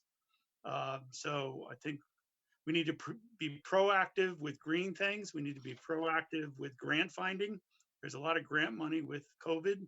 I don't think that's going to dry up in 2021 because I think we're still going to be dealing with it. And we'll be dealing with an administration maybe that's more favorable in boosting counties. We're not getting a lot of that right now. So those are my inputs, but I want more information. Ms. Eisenman. Hi there. I echo what everybody said. If it has to come down to hard decisions, then yeah, we just kind of need to see it in front of us like this. These are the ones that we possibly can cut, and then here's what can't be touched. But right away off the top of my head, without having that list, obviously in the state that we are in right now with the corona pandemic going on all around us, the most logical thing would be and Ford County just did it Monday night, to have a resolution to reopen our businesses in Champaign County. That's the only way we're going to get our to gain money. And then the other thing is, and oops, I don't know what I just did. Did I go? The other thing would be is, and I don't know, again, I don't know anything about it, but going hand in hand with this one is, since no one's going to be touring Champaign County right now, I know that we have someone that comes and gives us presentations on visits Champaign County or Champaign, Urbana, a new kind of different or whatever it is, but that would seem kind of useless right now to me. I don't know. Those are just off the top of my head without having anything in front of me. But the most logical one would be is to open up our businesses again in Champaign County. Ms. Furtado? Yeah, I don't want to just say, I don't know what to say and then just leave it at that, since you did ask for input. I would say thanks to Tammy for giving us at least the figures so that we have a sense of the targets that she's talking about. So we have a sense of the scale. I think that's an important first step. I would say in terms of staffing, if I had to make a decision, I would prefer that we mitigate as much of it as possible with a hiring freeze over taking money away from folks that are in positions. But in order to know if how much of an impact that could have, I would need to know, what jobs are open, if we didn't hire those, or if we delayed hiring, how much of a potential impact could that have on our bottom line? And are there some positions that anytime you have a freeze on hiring, there always has to be exceptions to that, because there are some functions that are so critical that we can't get away without doing that. So I think we would need a really detailed analysis of where we think we are in terms of our staffing. The second thing is, if we do ask of anything of our staff in terms of bearing some of the brunt of this this economic belt tightening, I would ask that any elected, I think this would have to just be an ask, but our elected officials are amongst our best paid folks, and I would ask that they figure out how anything that they ask their staff to do, that they do the same thing themselves proportionally, if not more so. And again, I don't know that we as a board have the ability to make them do that, but that would be something that I would ask. Third, I would ask that any conversation around capital and rolling back capital prioritizes any money that we use to leverage other monies. So any money that we pay a portion and the state pays a portion, or if we have any grants, we should prioritize projects, A, that are most critical infrastructure, but B, anytime that we have a small amount of money that's leveraging a greater amount of money, we want to really think hard of how we roll back those. And if we do roll back any of those kind of projects, ensuring that we don't lose that bigger investment, that we're talking to those funders to make sure that those timelines can be extended without jeopardizing that kind of money. So those are just some of my initial thoughts. Oh, and then fourth, is there any, has there been, because we've not had as much public coming in and, people working remotely and things like that, are there any spaces where the commodities we would usually use have been used in a lesser way? Are there contracts, that we pay for different services on, that we aren't going to use the full amount because of the COVID? That would be another important data piece that I think could help the board inform where some of those. I know y'all have been having conversations with the electeds and with the department heads, sort of what has come out of those conversations, I think can help frame this conversation for us. Mr. Patterson. I had a few questions for Tammy. I just want to make sure I'm understanding. The fund balance, yeah, you say, is it 11%? Is that usually our goal? Our target is 16.7%. Our minimum recommendation is 12.5%, and those represent 45 days and 2 months of operating expenditures. And what is that dollar amount? Well, that will change based on what the expenditures are, but roughly $7 million would be the 16.7%. And I guess, because I understand that this is intended to cover a period of time of operating expenditures. What is the uh, sort of philosophy behind that, or like what is the context that we would need that money? Like what are we saving it for? I guess exactly. Like, does that make sense? My question. Are you asking Well, why we would have a fund balance? No, I'm saying, yeah. What is the basis of why do we keep that balance? If it's to cover expenditures, at what time would we need to use that money? Because I mean, obviously, it's not money that sits there with no intention of there ever being a scenario that's spent. I was just asking, like, philosophically, like, what is the time that's used? so I would consider now to be one of those times, which is why I made the recommendation tonight that we protect our fund balance at the minimum threshold of 12.5%, but yet, use that additional capacity that we have built up in hitting our target at this time for this emergency. I will say that, I do expect that Moody's will be contacting us, and we don't really want to see our fund balance fall below the 12.5% because that could potentially affect our credit rating. So my recommendation would be that we not fall below that, but that, we would use capacity that we have between that amount and our target amount for this particular emergency type situation. And as far as ratings go, do you know if the ratings agencies are going to be taking into consideration the impact of the COVID? I don't know if that might be more of a question for Rector Goss, one of you business guys.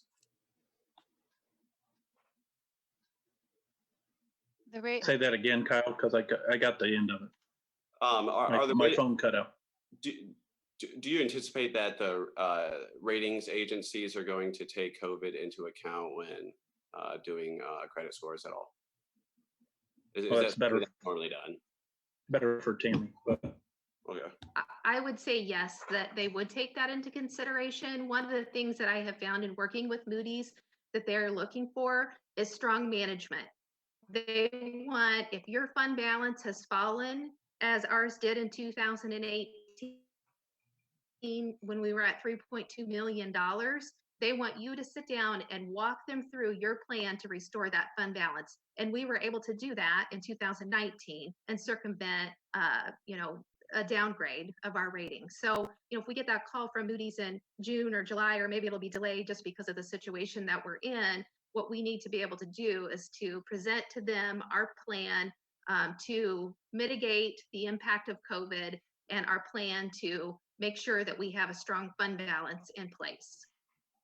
And if we don't, then what our plan is going to be to pull ourselves out of that.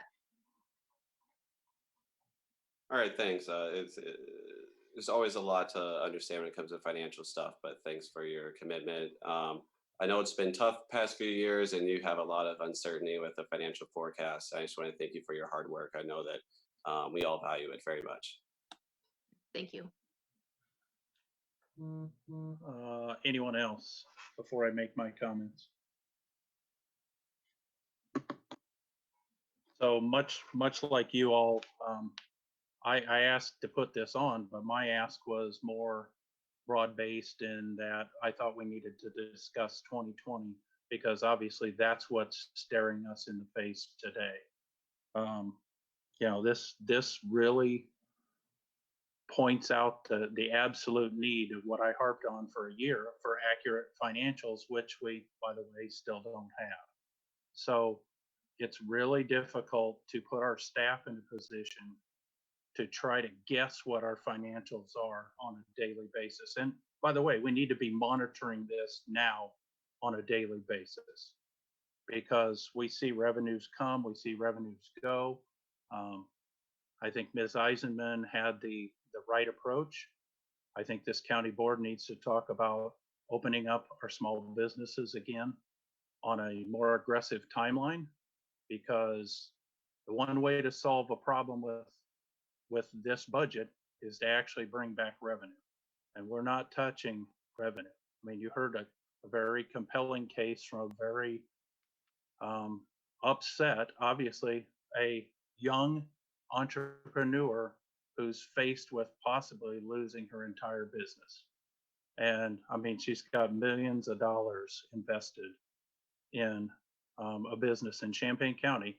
And again, she said she was right. She doesn't employ tons of people, but she really makes Champaign County go.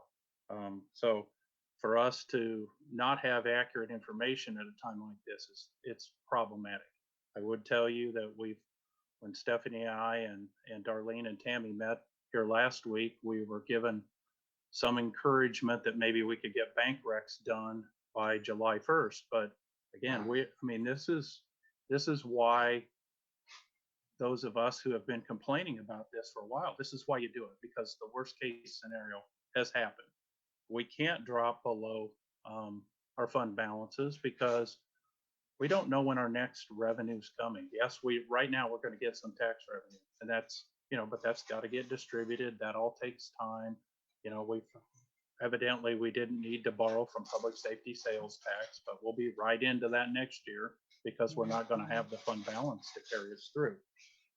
The one thing that I've asked, and I know nobody wants to talk about it, but I think we need to talk about, and I don't remember, I think possibly Stephanie talked about, if we do furloughs, they need to be kind of across the board. I would tell you that we got people that are on leaves of absence because we don't have work for them to do at home. Well, I mean, that's, we're going to have to start talking about that, because if this board needs to decide, are we going to open up and start doing business again, or are we going to stay locked down for the rest of the year? And obviously, another biggie is the elephant in the room is what happens if U of I doesn't come back in the fall. The impact of that is disastrous. I would just as soon get ahead of this game as opposed to like we've done with every other damn project that we've done. Let's manage it from behind. We've done it with the nursing home.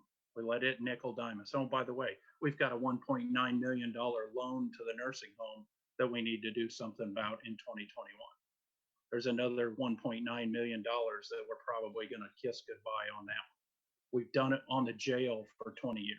Now we're just going to kick that can down the road and not come up with a resolution. And we're going to talk about it in a bit, but the resolution that's being proposed is not, it's a resolution, but it's not well thought out.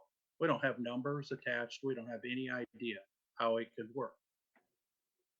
And so those folks that have fought on this board, that have fought against that, this is coming to roost. I don't know how you think we're going to pay for this, but there are statutory things, and you're going to hear me talk about it for the next few months. We're going to have to look at what is our statutory due. Programs that we do. We heard about a fine program tonight. I can't tell you that I wouldn't say that we're probably going to have to look at cutting some funding to that next year. $2.6 million is really hard to come up with. We got a lot of programs that we fund out there that are doing it. So, again, I asked for 2020, didn't realize we weren't going to have our usual kind of talking points for 2021. It got thrown in here, but I don't know any more than you all do. And Stephanie and I are as close to it as anybody other than staff, and we don't know a lot more than you do. So again, Darlene, I would tell you by next week, you're going to have to give us some more information. We need options. We need ideas. We all know how big that budget is, but none of us know exactly where the flex is. We know that 85, 86% of our budget is personnel. So that leaves us 15% is all we've got that's non-personnel driven. I don't know how it's great if we get elected officials to come say, hey, here's 10,000 I don't need. Here's 20,000, here's 30,000, but they don't have a lot of fluff in our budgets. We've intentionally had tight budgets. So this is a hard decision, and it's gonna get harder if the U of I doesn't come back in the fall. And there could be some people sitting on this call that could end up furloughed before it's all over. I mean, it's gonna affect us all. And I think one way we can do it is for this board to start thinking about how we open up sooner than August. Because right now that's looking like a best case scenario for us. And I still don't know. I mean, there's a lot of people that don't want to do that. So I would take anybody wants to rebut that or whatever. But again, I'm like you all, I don't have a lot of numbers. I know a fair amount of them, but we're going to have to look at serious issues here. So So I do have one last question for the board. I do give my report to the board in May, so that will be happening next week. And we'll plan to come up with some recommendations for the rest of this year at least, and going into next year. But I would also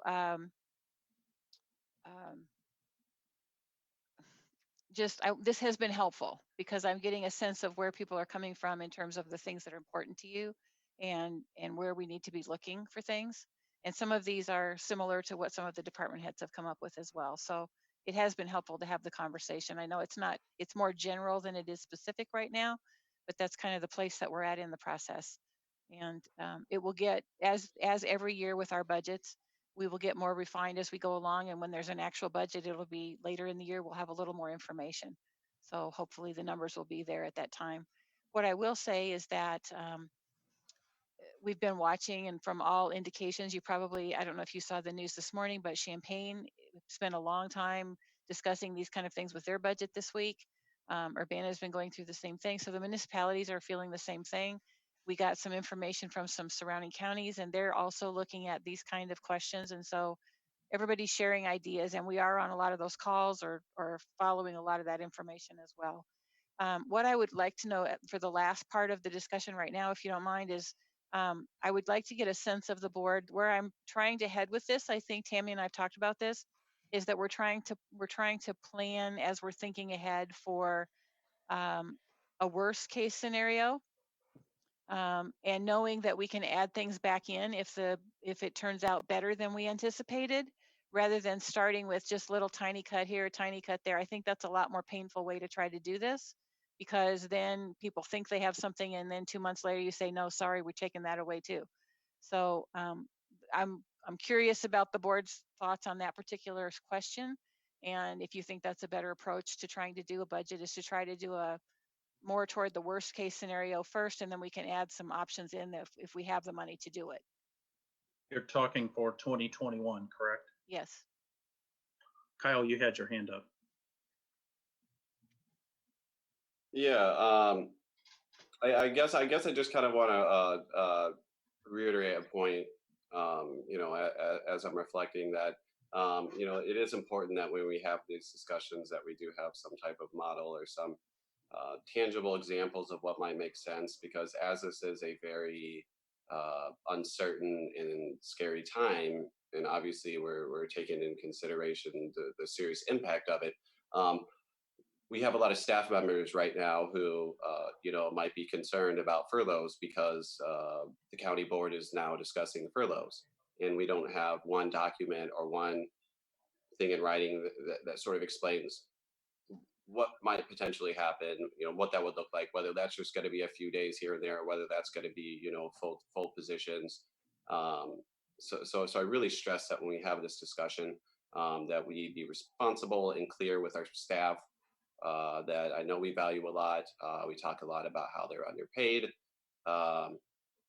We have issues with the retaining staff, and we're grateful for the ones that we have. So I just ask that when we have these types of discussions where we're talking about people's jobs, that we have a little bit more clarity of exactly what that means. Thanks. Yeah, I can't disagree. I think we have to have that clarity, but right now we don't. But I mean, we can't take it off the table either. This is not going to go away.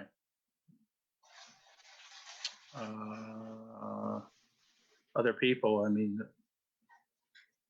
back to the original question, or Darlene's last question, 2021, I guess, Darlene, am I paraphrasing this wrong? What are your sacred cows? What are untouchable, or what is? I mean, Sure. what are you Yeah, asking? that would be helpful. Um, that would be helpful to know.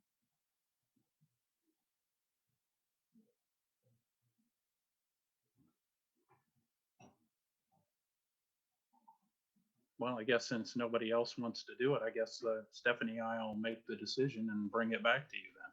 Because if nobody has any sacred cows, they're willing to say in an open meeting, I guess then we'll make the decision and bring it. Go ahead, Stephanie. I guess I just want to make sure that I was clear before. I would always prefer slow hire or not hiring over furloughs. And I understand that there are some positions that always have to be hired, but that would be, if we were looking at that. I definitely think that recognizing that we have a lot of people who are at the bottom of the wage scale where a furlough will impact them more. Just for basic life necessities is an important part of any conversation. I think that we have to be careful about any conversation around rolling back some of like the social service programs, the very few that we do provide, such as the one that we just heard from today. At a time of economic hard times, those people rely more on those services, and the impact of rolling those back, in some cases, the investment we bring into them is not that high to begin with.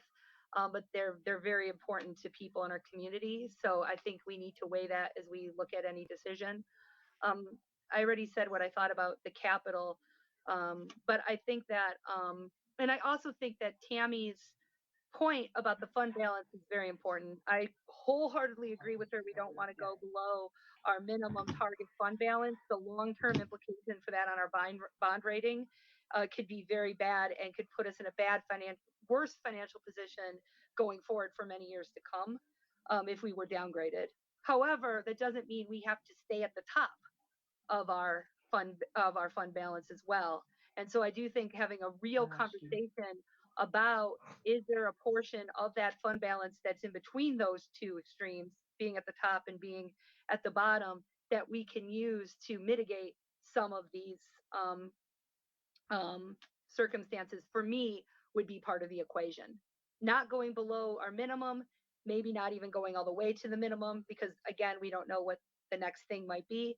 But we also, right now, I don't think our priority should be that we're at the maximum of our fund balance either. So I do think that there is some resources there because of the good fiscal management that we've employed over the last year. Mr. Thorson. Yeah, Stephanie, as usual, is spot on with a lot of the things she said. I think we need to, not as a sacred cow, but we have to make sure we do everything absolutely we can to protect the positions we do have now. I think symbolically, even though it's not a lot of money, we've already taken off mileage from everyone who's in a little box from their home. And I would be very happy to suggest that the board doesn't take any of their per diems when they do the meeting from home. I know we do a lot of reading and stuff, but we were elected to serve, and I'm happy to serve and not be compensated to serve. And that means I don't have to be a professional politician for a while. I think the department heads, I would love to see some input from them. Stephanie touched on this. We compensate our elected officials. And if there's going to be any cuts in salaries, I would really like to see that they, even though we ask them to do a lot of work, especially some of the elected officials right now, I would really like to see them also join if there's any suffering with personnel. So, but I want to protect them first and foremost, the personnel. Mr. Summers.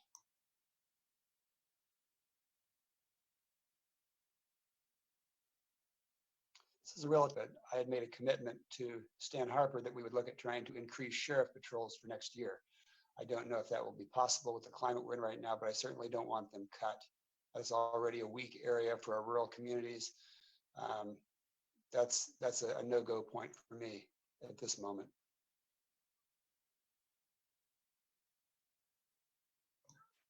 Thank you, Mr. Summers. Mr. Ingram. Yeah, I mean, I guess since I'll just be echoing people, but it seems like since we're taking a poll on sacred cows or whatever phrase we're going to be using for this, I would also like to echo just what I backed up in the chat when Kyle said the same thing. I would really like to find a way to not underpay our underpaid staff even more. So whatever we can do to mitigate anything like that seems like a good idea when we talk about retention and how bad it seems to be for us sometimes, especially in certain departments.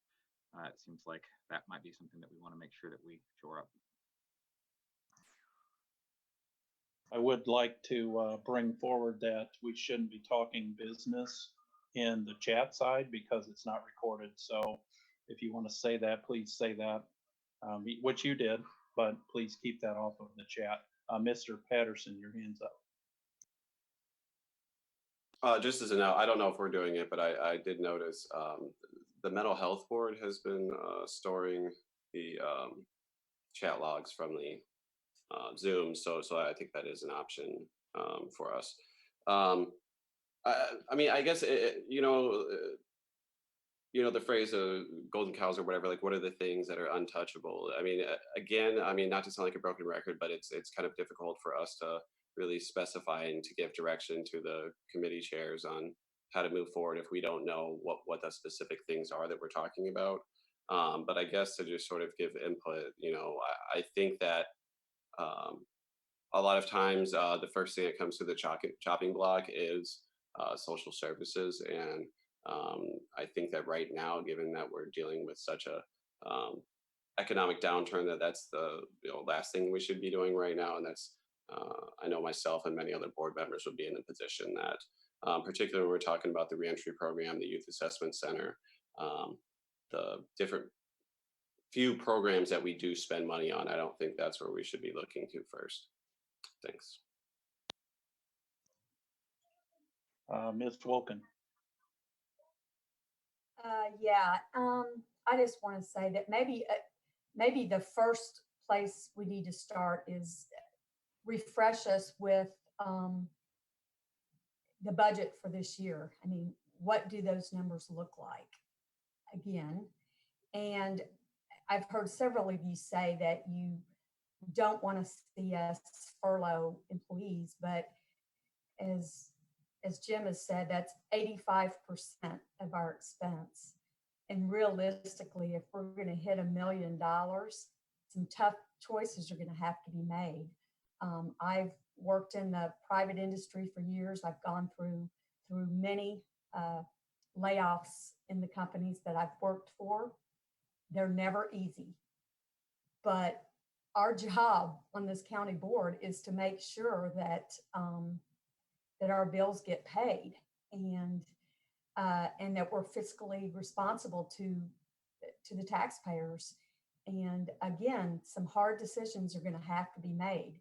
And I've heard everyone say what they don't want to cut, but again, those are some of our biggest expenses.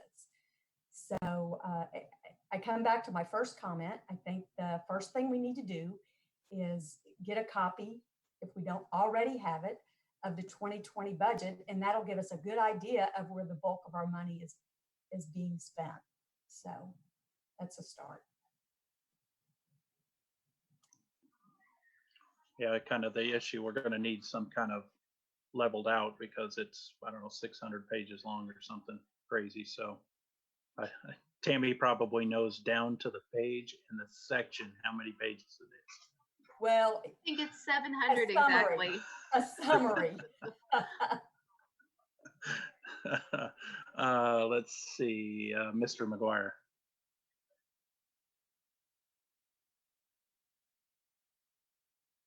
Thank you.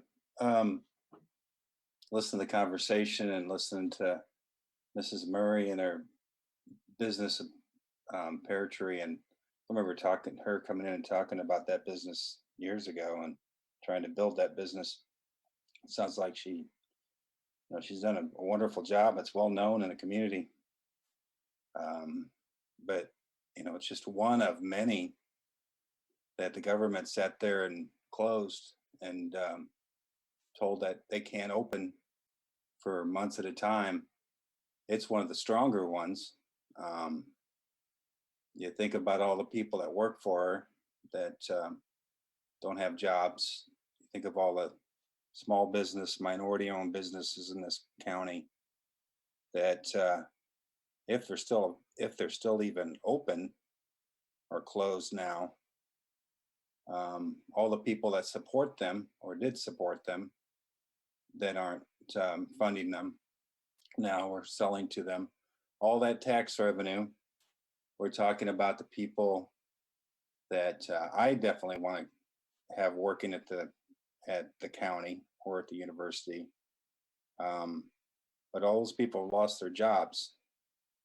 The longer we continue to wait to open those small businesses, restaurants, bars, and that money doesn't come through as revenue, the longer we don't have revenue to pay them.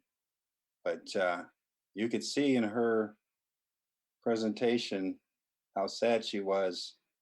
Probably 10 years of work, sweat and tears, building that business, and it's going to be lost because of our decisions by the state and the county. And now we're feeling the outcome of that, because now we have to make the same decisions for the county. And it's not over. The governor, there's not going to be revenue for the governor. It's going to lose anywhere to about another $7 billion. I don't know where more money is coming from. Federal government isn't going to bring more money for next year. So Champaign cut $1 million in labor costs, cut raises. I don't want to do all these things either, but you don't even know if the university's coming back in the fall. That could be, just cataclysmic for Champaign County. I hope you're prepared.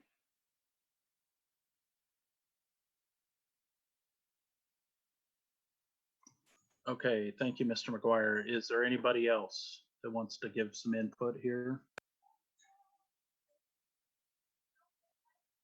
Okay, seeing none. Darlene, we're going to go ahead and close that.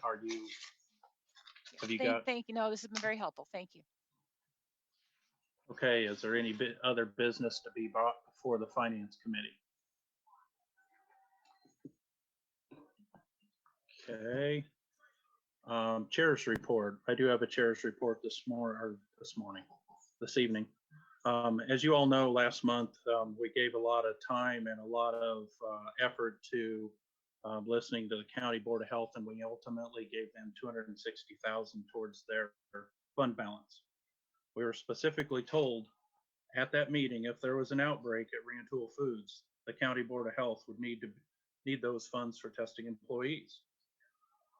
My question is, why then did I get a call from 2 state reps and a senator that they had to intervene when they read it in the newspaper to actually get all the employees tested up at Rantoul Foods? And as we know, I mean, it's well reported that there's 225 people that haven't been tested yet. Why was it that SafeWorks was doing the testing and not the County Board of Health? Where was the County Board of Health? Where was CUPHD, who is our contractor with the County Board of Health?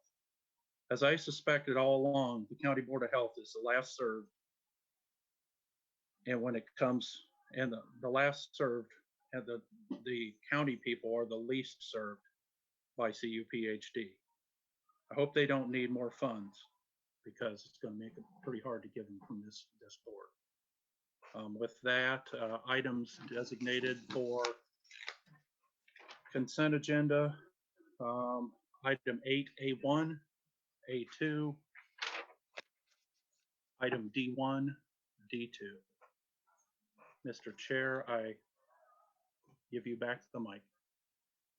Thank you, Jim. That was a very healthy discussion on the budget.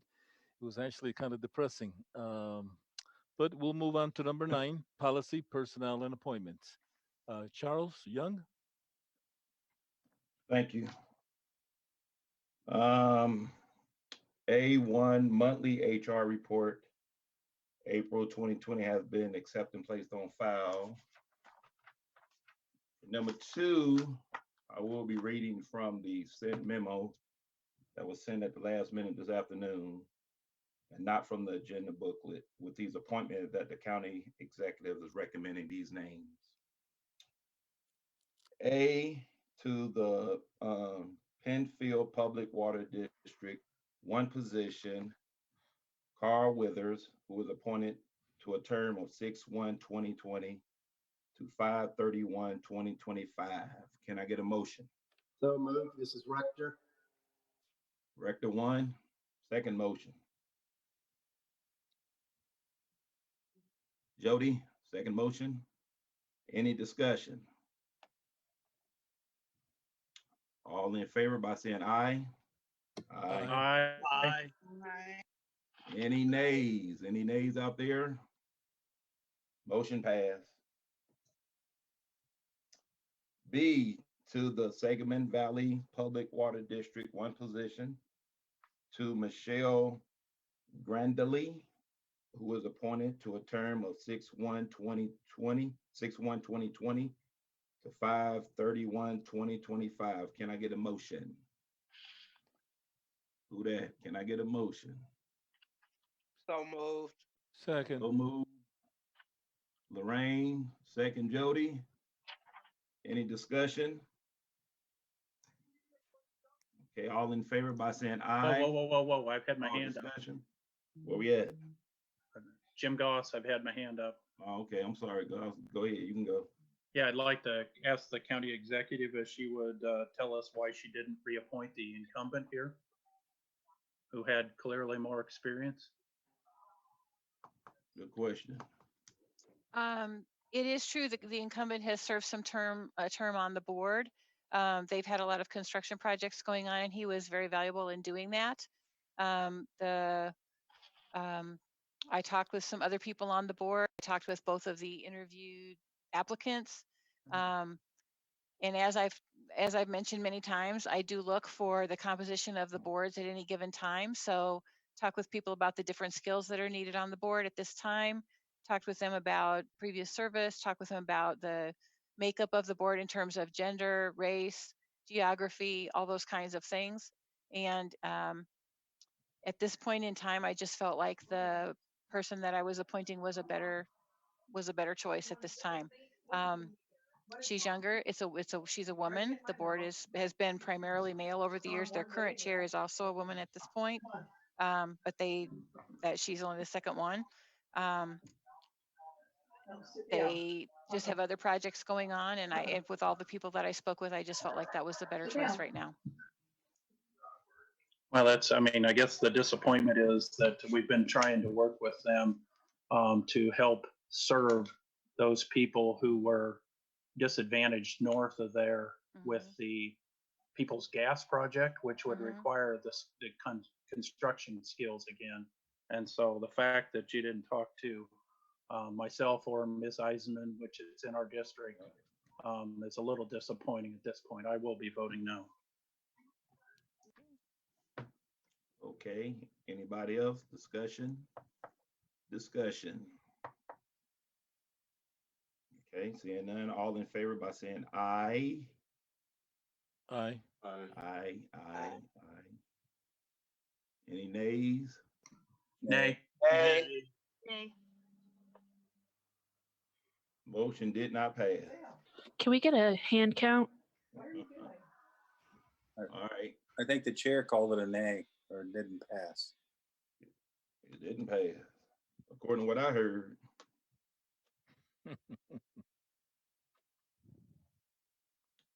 Okay. C, to the Farmland Assessment Review Committee, 2 positions. Richard Rayburn, who was appointed to term 6/1/2020 to 5/31/2024, and Jeffrey Adam Watson, who was appointed to a term 6/1/2020 to 5/31/2024. Can I get a motion? So moved. Goss. Goss, first, second motion. Rector. Rector's number 2. Any discussion? Discussion. Okay, all in favor by saying aye. Aye. Aye. Any nay? I'm listening. No nays. Motion passed. Where we at? D, to the Union Drainage District 2 of St. Joe and Ogden, one position. To Dwight Rab, who is appointed, I'm saying the name right, who was appointed to an unexpected term ending 8/31/2020. Can I get a motion? I'll make a one. motion.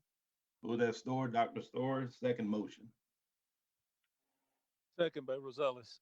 Rosales, second. Any discussion? Discussion. All in favor by saying aye. Aye. Aye. Aye. Hey, I'm listening for nays. Any nays? Nays, no nays. Motion passed. E, South Fork Drainage District 1 position to Dirk Rice, who is appointed to an unexpected term ending 8/31/2021. Can I get a motion? Motion 1, who that? Don't Jim be afraid. Goss. Jim Goss, number 1. Motion 2. Second. Chair Orales. Any discussion? Discussion. Jody, like, all in favor, by saying aye. Aye. Aye. Aye. Any nay? We have fun in my classroom, so okay. Any nays? I'm listening. No nay. Motion passed. John Rector, make sure you keep track of these when we get with the consent agenda. All righty. F, Urbana-Champaign Sanitary District, one position to Lindale Myrick. D, who is appointed to a term 6/1/2020 to 5/31/2023. Can I get a motion? I motion. Summers, motion Second. 1. Second, Patterson. Any discussion? I would say I know the guy. He's a pastor into the church. He's a real good guy.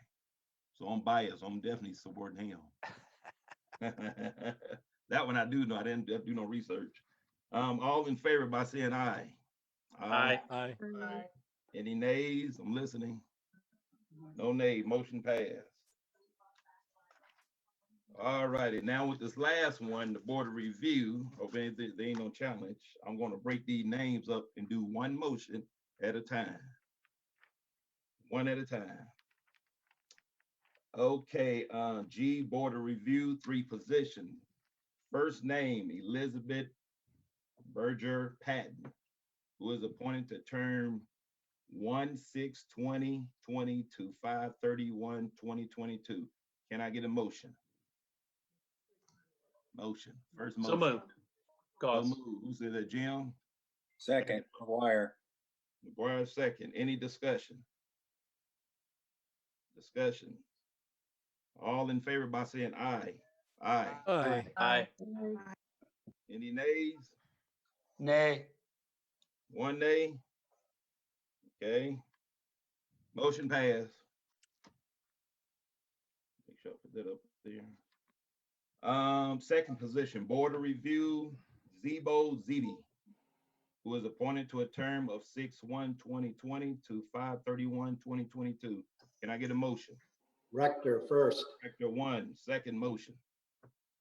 Rosales. Rosales, Second. second. Any discussions? Discussions. All in favor by saying aye.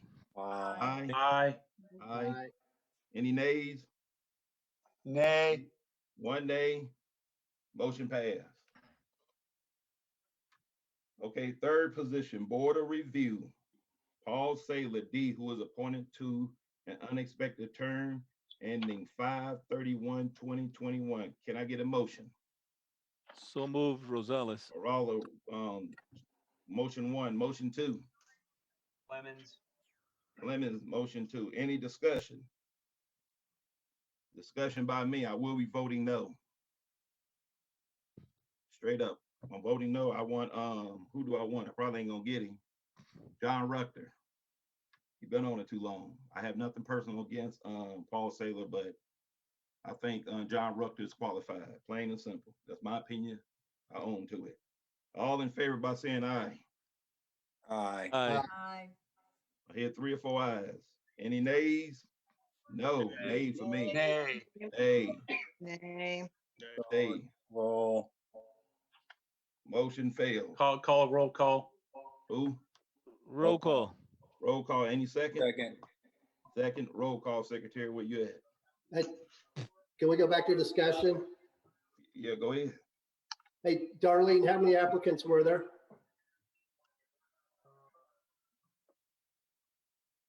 These were the 3 applicants for the open terms. So these were the only 3 who were qualified and who applied. Is that correct? Yes.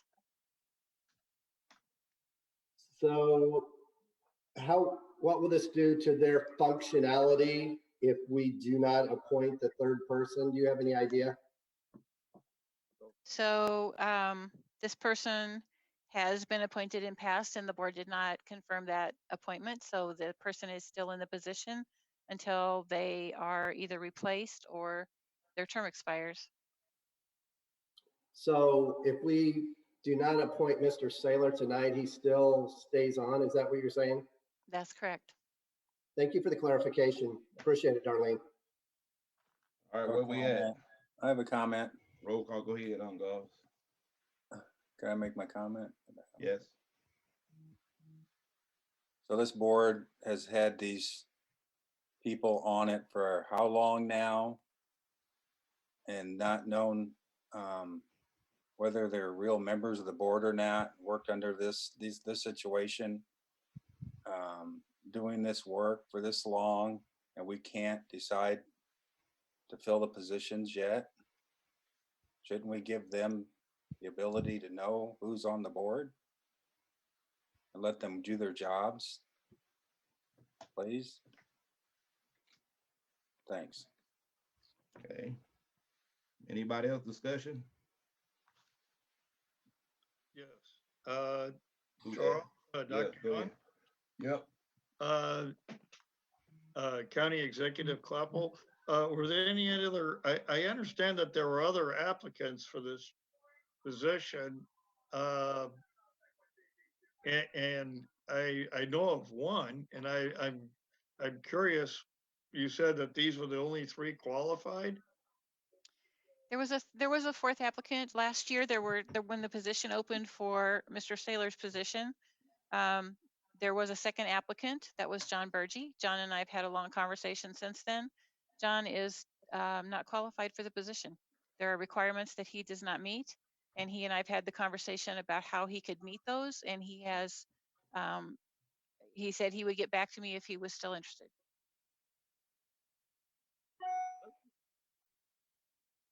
Any more discussion? Discussion going once, twice, I guess. Okay, roll call, Secretary. Oh, Stephanie, go ahead, Stephanie. Sorry.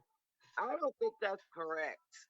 I think that was about Mr. Burgee. I think the situation was it was a question about his ability and some rule about only realtors being on this committee.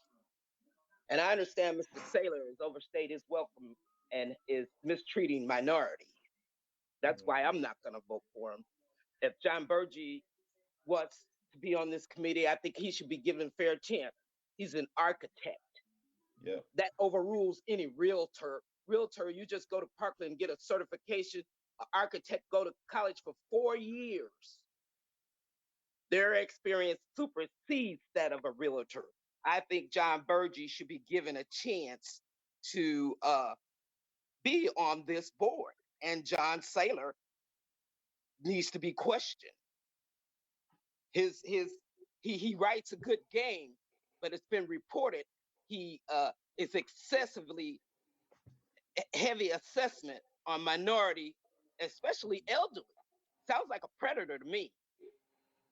So I think we need to really reconsider this. We don't want predators on our boards, people who've overstayed their welcome, and eliminating people simply because they're not realtors when they obviously are well overqualified, way more qualified than a realtor. I choose an architect to come and check out my house any day over a realtor.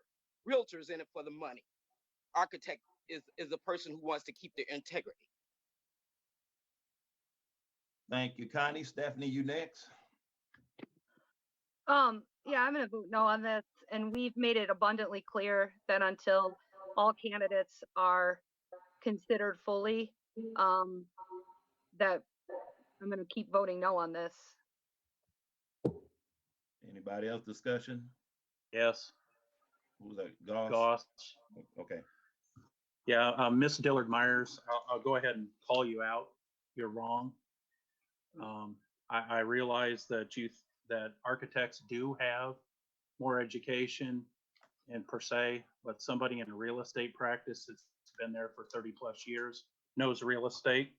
I can tell you there are any number of architects that know how to build a house, but they're not coming out to inspect your house. They're not building your house. They're meeting with real estate assessment and real estate board of review things. That has nothing to do with architecture. This is about you having the ability to protest your taxes and having a good reason to do that. Just because you have an architecture degree doesn't mean you really know jack squat about the tax cycle or real estate, to be honest with you. So, you know, while I will call you out right now, ma'am, you slandered somebody, and I hope that Mr. Saylor's listening because he's got a case. I hope he is too, so he can defend himself. Okay, anybody else with discussion before we move on? Okay, Secretary, roll call, please. I have a comment. Oh, okay. Well, look, Cal, go ahead. We're all public officials, and right now we're discussing the appointment of a public official. This is not a county employee. It's a staff member in the sense that the county clerk and the circuit clerk and the auditor are staff members. This is a public figure. It's a public figure that's responsible to the public. And I don't like language where we accuse other board members of committing crimes for being critical of other public officials. The way that laws relating to defamation are set up is that when an individual is a public official, there is a much higher threshold for them to sue somebody for defamation. And the way the reason the system is set up like that is so that our freedom of speech and ability to criticize public officials is not at risk of being, facing a criminal or financial penalty. So to sort of insinuate that we shouldn't criticize people who are public officials, I think is irresponsible. Yeah, I can't disagree, Kyle. I criticize public officials all the time. However, I don't use the language that Ms. Dillard Myers used. And Let's watch some videos of what you said about Laurel Pressing, Jim, and you can talk about civility, okay? Okay, I'm moving in. Scream, okay? Okay, call in I order. got Thank my you. information from a good source, and if Mr. Saylor has any problems with it, he can show me proof otherwise. All right, last comment. I'm moving in. I'm chairing this meeting. So, other than those three, anybody else, any comments? Okay, Secretary, roll call, please. Patterson, No. Rector,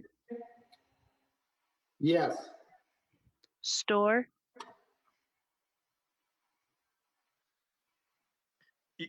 No.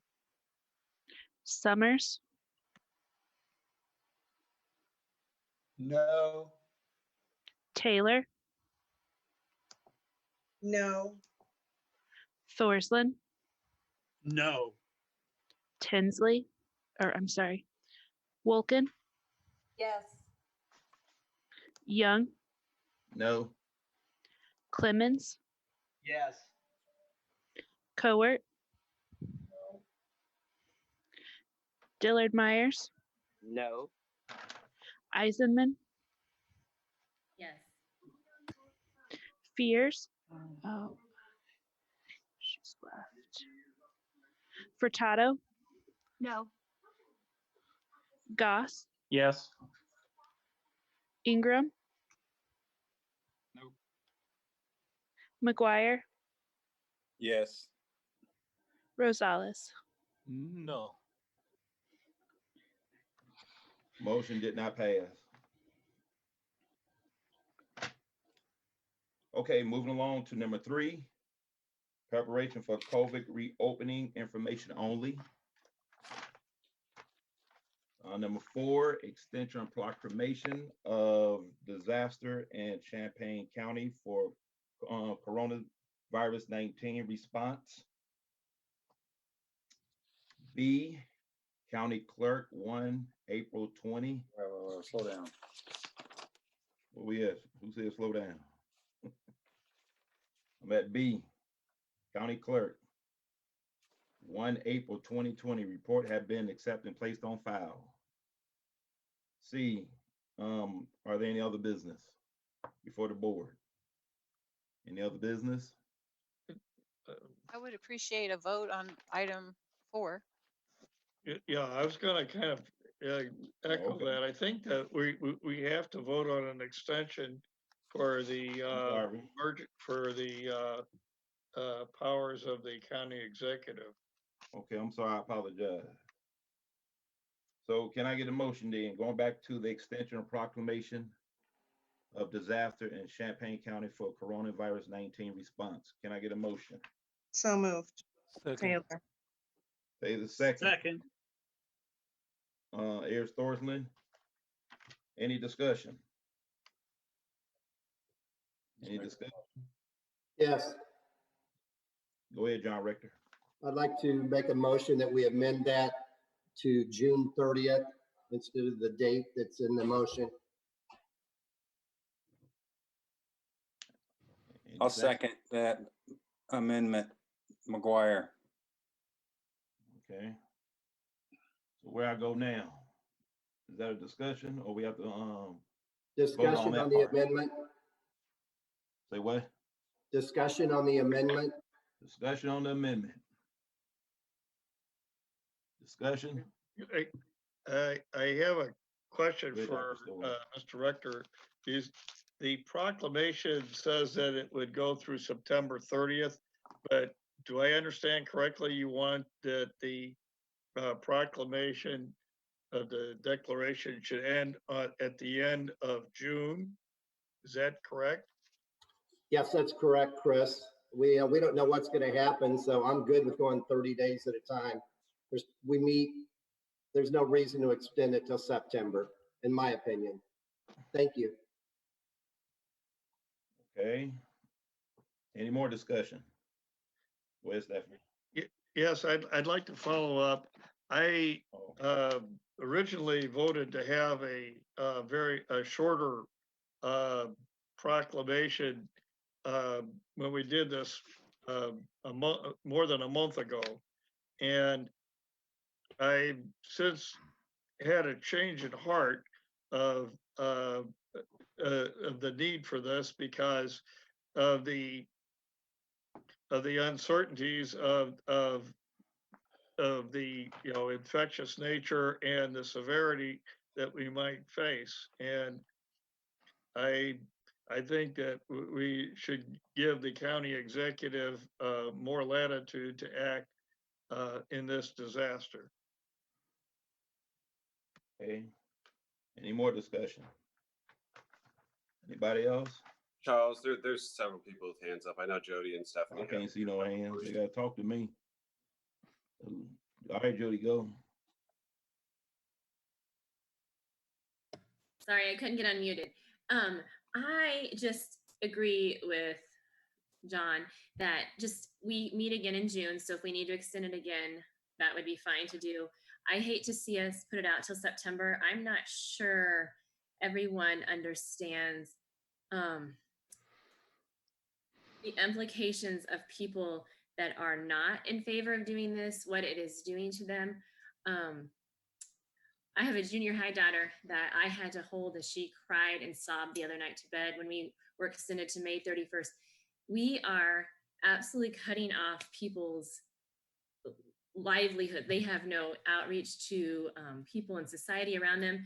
And I'm going to just say, when this all happened on March 13th was the day that it came out when for us here in Muhammad. I wore a mask when I went out in public. I wore gloves. My sister was a phlebotomist, so I had her nurse's gloves because I was all in. And I'm like, oh my goodness, we didn't know what was going on. Stayed at home that whole time, went to the store only when absolutely necessary. And then May came and we had more information and we knew what was going on. And it seems that the numbers weren't quite supporting this, the drastic measures that were taken and what it is doing to the average American mental stability, economic stability.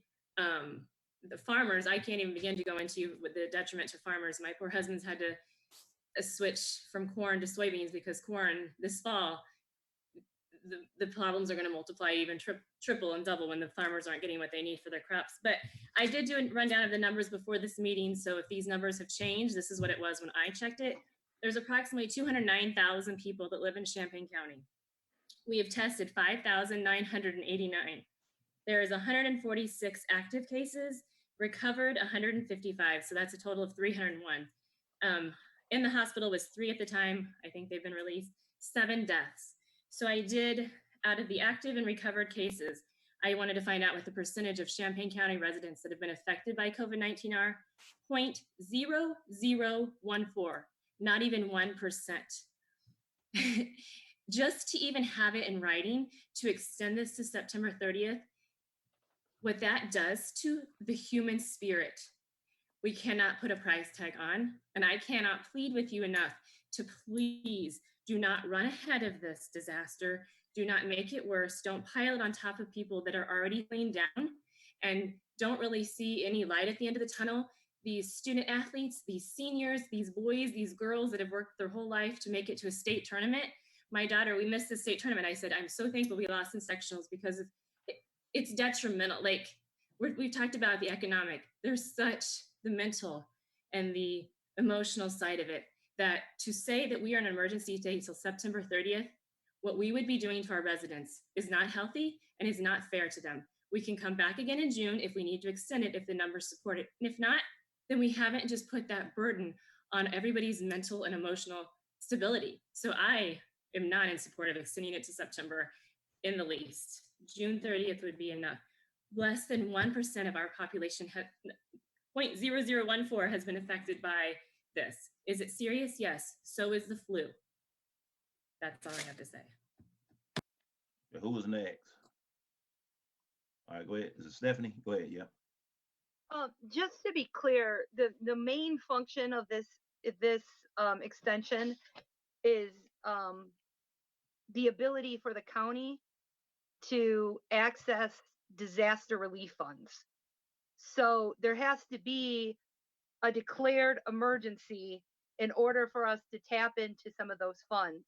The governor's declaration of an emergency has been challenged in court, and that was the blanket emergency that covered all of the counties, which is why we didn't have to renew it, because we were covered. Because of that and the uncertainty of that case, if we want to make sure that we have the full and robust ability to access the funds that are available because of emergency relief, we have to pass an emergency declaration. And I'm asking for a roll call. Anybody want a second? I can second that, but also. All right, Patterson, any more discussion?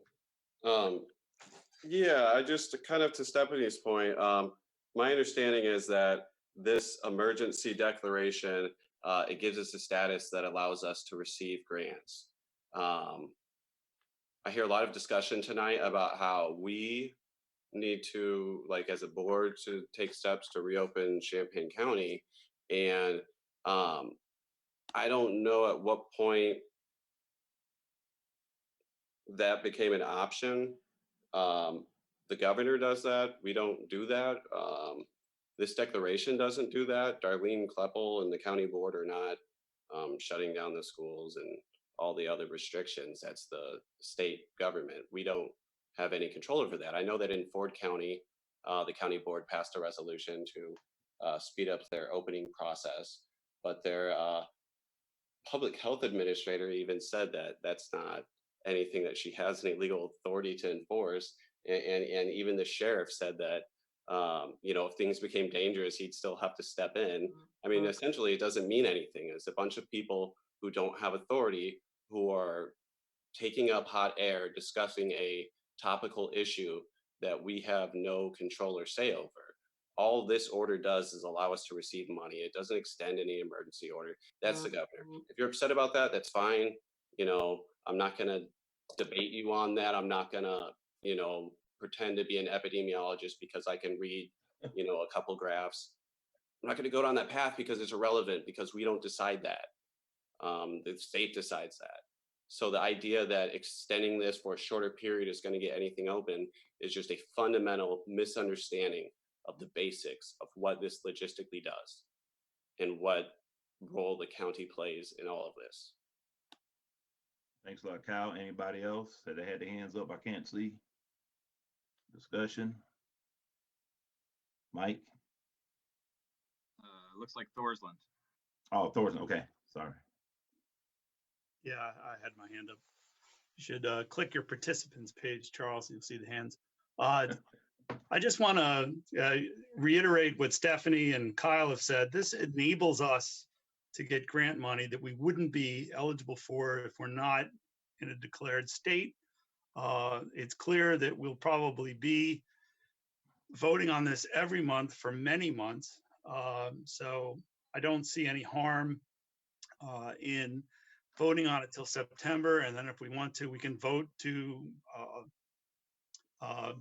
terminate it earlier at a later date if we see a reason for it. We, by Jody's numbers, have a very small percentage of people with COVID, but we also have an extremely small percentage of people who have been tested. About 3.4% of the population's been tested. We see a frightening amount of tested cases in young people. The death we had today was unfortunately a person in their 40s. They're finding out that, and I can attest that the young folk are not adhering maybe as well as they could. And my heart goes out to your kid and every other kid who's been affected this year. They will have stories to tell later on when their children complain about some harsh restriction. They certainly will have stories to tell. We're not testing enough people to know what we have. So to claim that we only have a few people who have it and have been affected by it, we had the biggest day so far today. Rantoul has had the biggest gain, and we know there's a lot more to do, and those numbers will only go up. So I'm in support of continuing this to September, and we can always backtrack if suddenly we find out that there's an unimaginable cure or some sort of really decrease. We're on the big hump now. The early stuff was early. This is the real part of it right now.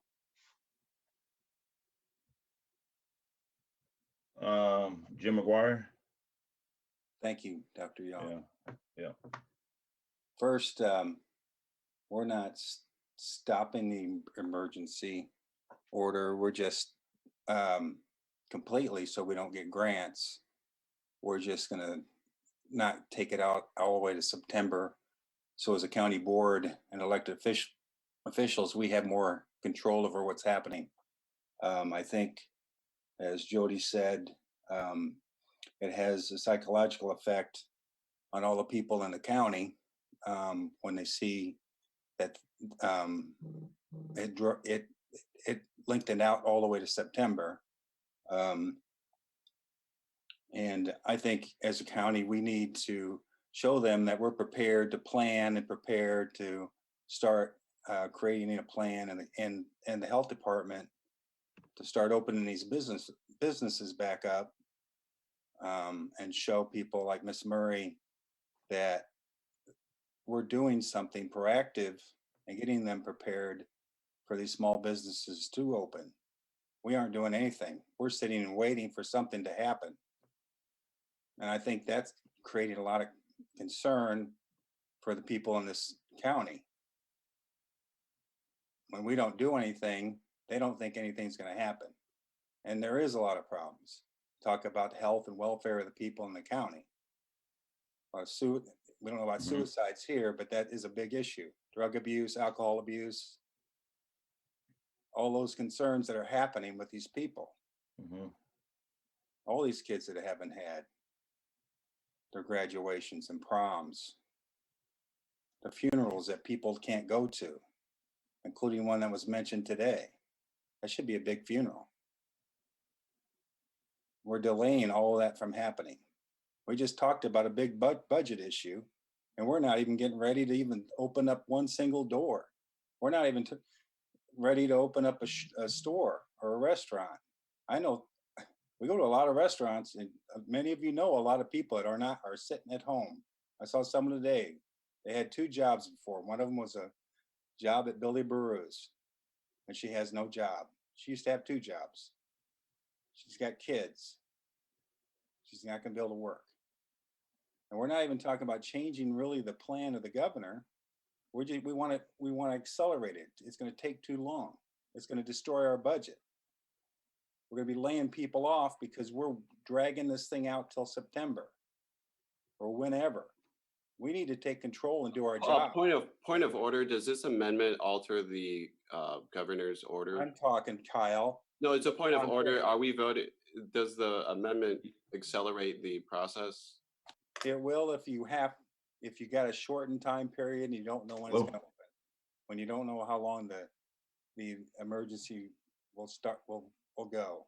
We have to make a decision every month, and you're telling the public that you're going to do something. We need to talk to the health department and start working on opening these businesses up. Yeah, this amendment doesn't do that. So I think for the clarity of the public, to do it, Kyle. That's my point. No, this amendment doesn't open the public. Yeah, it does, because we're not going to extend it. Yeah, Jim. But it's just important that the public understands that this what we're doing tonight does not change what's open and what's closed. It's really irresponsible to have a discussion. Okay, so what we're going to do? Jim, let Jim finish. Then we'll go to Mike. Time, and then you call the question. Second. Then you can do it. We're supposed to be working on trying to open these businesses up. We're supposed to be just like the other counties have. The other counties have plans to open up the businesses in the county. We're supposed to be working proactively to help the communities open, not sitting here waiting for something to happen. We're waiting for Thanks a lot, Jim. It literally is waiting. Now we're going with Mike. We're going with Mike next. Anything to do with this. Go ahead, Mike. Okay. The question was called. Yeah, but apparently nobody's listening to that, so whatever. Actually, if Jody wouldn't mind giving me a couple of the numbers that she spit out a minute ago, if you don't mind. So if you can tell me what data, what was the statistic you were using for our county population? What was the total number there? 209,000. 209,000? 209,000, yes. Okay, and what were you using as your total number of people who had been infected or impacted, you said? Active cases said 146 and recovered was 155. So then I added these to equal 301. Okay, so 301 was the total of what we would consider to have been infected or whatever. Okay, so the only reason I'm asking you that is because I wanted to run this real quick. So if we actually start with the 209,000, but we multiply that by the amount of people who've actually been tested, which is 0.034, we end up with a total number of 7,106. If we divide 301 by that number, then we hit what would be 4.235%. And the only reason that I wanted to bring that up was I wanted to make sure that we're not like your number of like the 0.0001 or 4 or whatever it was. It isn't giving us a really good statistic because you're taking the full number of people in Champaign County who we don't know if they had it, didn't have it, anything like that. You're just taking the blanket number of the number of people that are here and not the number of people who've been tested versus the number of people who've come back positive. And I realize that seems like a stark number when you're talking about this, not even hitting 1%. The problem with that being we're so under tested across the country and in our own county that I just don't want to misrepresent to people, and I don't want you to have the feeling that it's such a small percentage of people within our county. We don't know the actual number because there's no way we haven't tested 100% of people, and we probably will never be able to.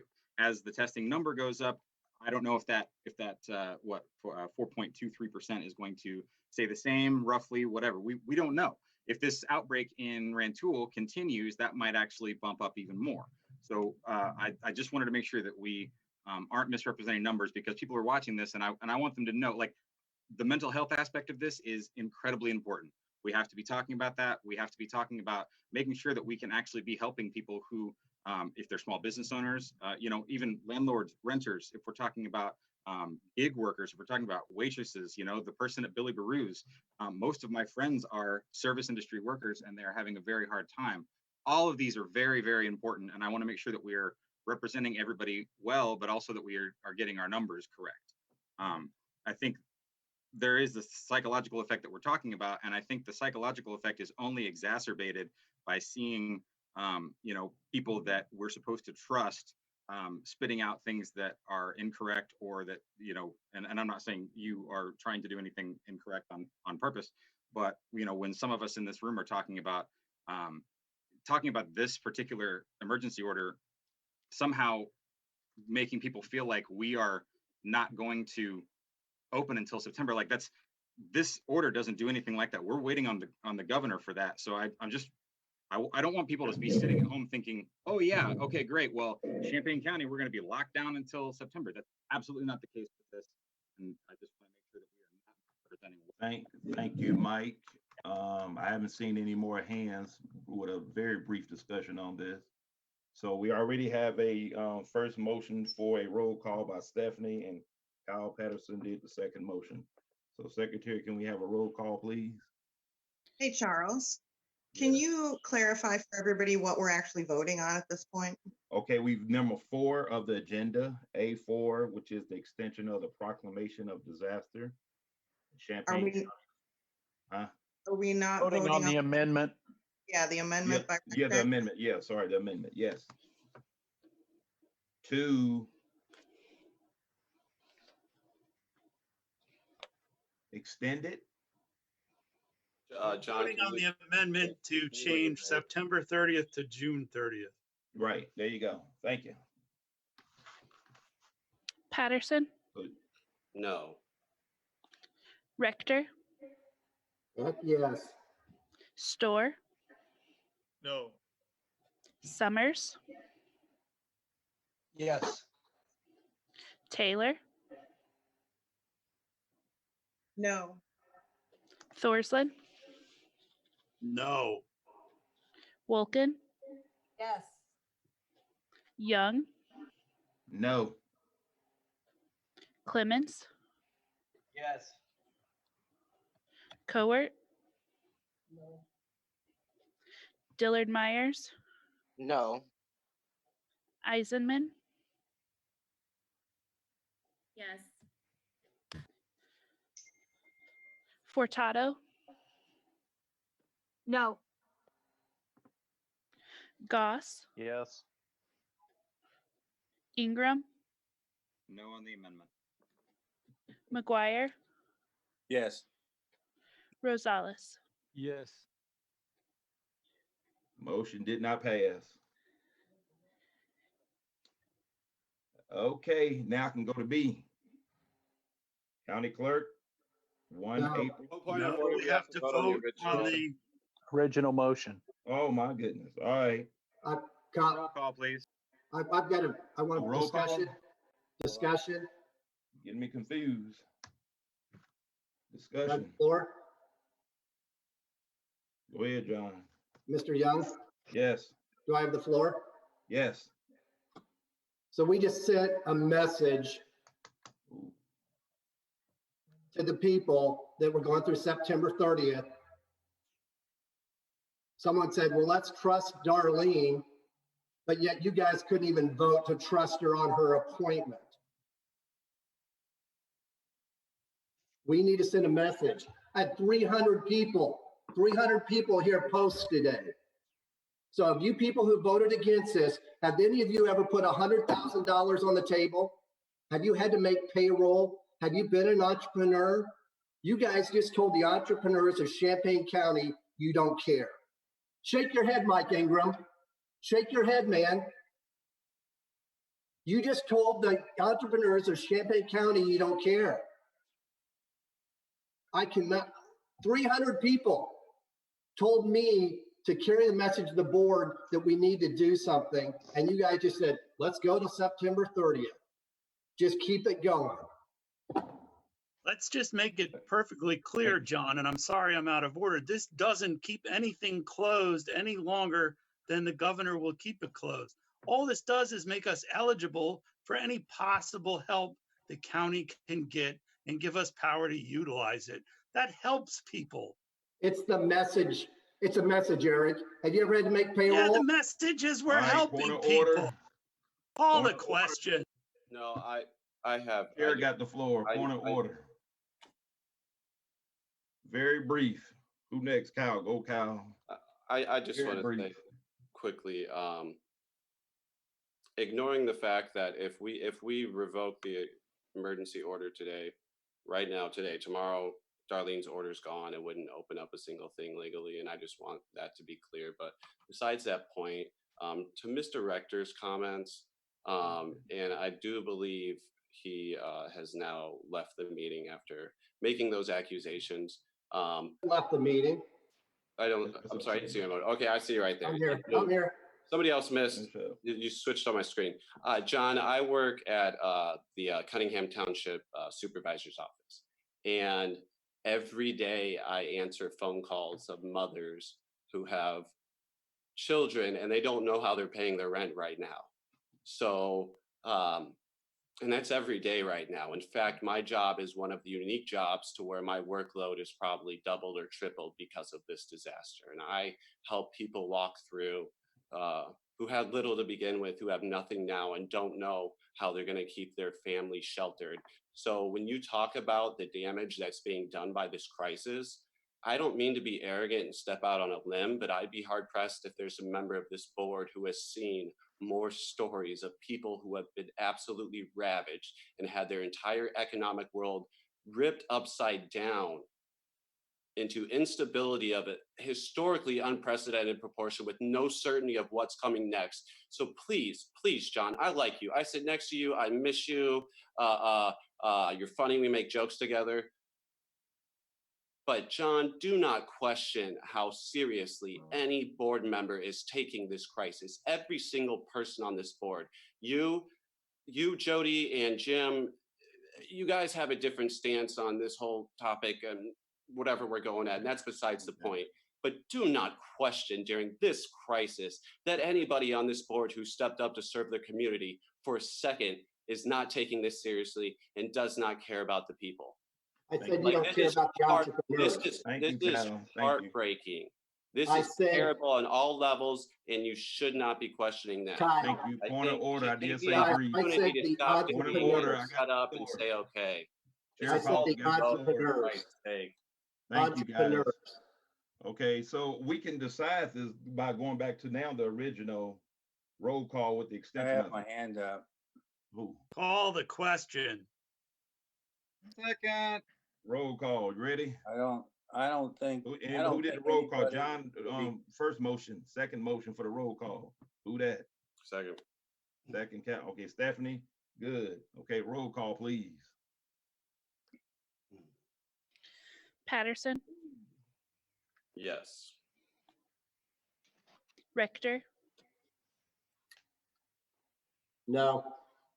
Store, Yes. Summers, Yes. Taylor, Yes. Thorsland, Yes. Wolken, No. Young, Yes. Clemens, No. Cowart, Dillard Myers, Yeah. Eisenman, No. Furtado, Yes. Goss, Absolutely not. Ingram, Yes. McGuire, No. Rosales, Yes. Okay, motion passed. Now I can move on. It's getting late. B, Yeah, county we ain't. clerk. Who? B, county clerk. 1, April 2020, report have been accepted and placed on file. C, other business. Any other business before the board? Any? Seeing none. D, chair report. All this information is just information only right there. I don't know, should I read it or not? A, Cemetery Association Board, various position. B, County Board of Health, 2 position. C, Developmental Disability Board, Board, 1 position. And D, Forest Preserve District, 1 position. Number 2, currently vacant appointments made by county executive. Full list of information is available on the county website. It's right there. You can see it on the website. And E, item on a consent agenda. I might need y'all help. So I got Roman number 9, A, 2A, C, D, E, and F. That's it. Is that correct? Hey, you got it. You didn't need my help this time, man. I'm catching on. I'm trying to write as I go along. Thank you very much for that report, Charles. And I love your haircut, by the way. Oh, well, thank you. Thank you. My wife made me wear glasses. Now we go to number 10, Justice and Social Services, Kyle Patterson. Right. We have normal monthly reports that are available online. And the one agenda item we had for this month is the a memo from the sheriff about the relocation of the sheriff's office in downtown jail. Unfortunately, the sheriff wasn't able to stick around this late, but in a nutshell, it's a couple-page memo that kind of gives a brief outline of the sheriff's position on addressing the jail consolidation issue. In a nutshell, he says that it's his understanding that Champaign County Board was unable to progress with a consolidation and renovation plan for the Champaign County Jail and Sheriff's Office. So he is essentially proposing an alternative to any type of a project that would have required passage of a referendum and additional construction to the satellite facility. The basics of this would be a proposal to close the downtown facility, move the sheriff's office into a rented space at the county plaza, which is the apartment building located across the street from the courthouse, or not apartment building, office building across the street from the courthouse on Main Street. And basically to deal with the inmates who could not functionally fit into the satellite jail would basically be transported to surrounding counties. And that's something that comes at a cost of $80 to $100 a day. The sheriff is in talks with other county sheriffs to work out deals on what that might look like. I know that he's still negotiating with what a lease would look like for the county plaza facility. But that is essentially what the memo is. I didn't know if there's any comments on that.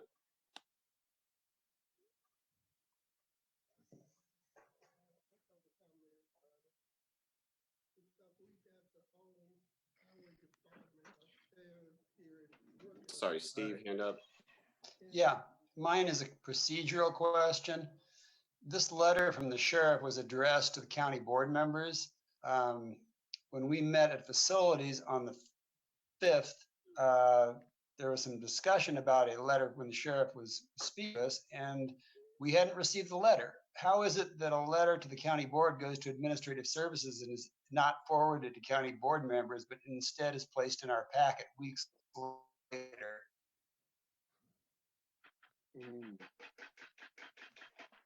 Darlene, could you speak to that? She's gone. It's convenient. I'd say that's a good question. Anyway, yeah, I don't know. We could find a way to get a response. Kyle Lorraine has a comment. Yeah, that's fine. I'll take it up with Darlene tomorrow. Thank you. The rain. Yes, I was wondering, we are talking about our finances. We don't have any extra money. And we've got the old highway department upstairs on the second floor that was renovated, would be probably a perfect idea for the sheriff. They have their own elevator and stuff. So maybe you can look into that. Mr. Goss. Yeah, I'd just like to point out that there's a lot of things in this memo that are unfounded, unresearched. We've got a lot here that is going to take a while to shake out. It's $80 to $100 for prisoners out of county. That's a great idea, but that range is way too wide. We're going to save 160,000 a year. We'll blow that in 1 month of transportation. I don't believe this coming directly to the county board or even through a ad hoc committee. This can't happen. This really should go back to facilities where it belongs.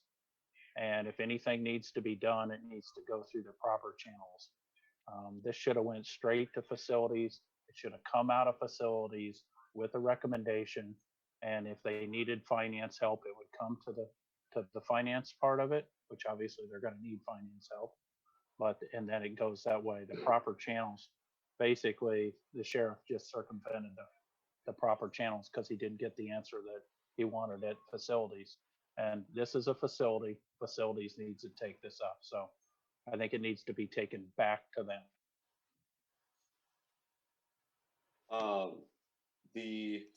Jim, the savings I think you mentioned in the memo was it was maintenance. It was annual maintenance is what it was. Oh, that was 160. So you're saying that's the annual? Yeah, that's an annual number. That's not a monthly number. That's an annual number. So it doesn't take a mathematician to figure out even at $80 a day. I mean, we're going to blow through $160,000 in a blink's eye. So, I mean, and we've got space that's underutilized at Brookins.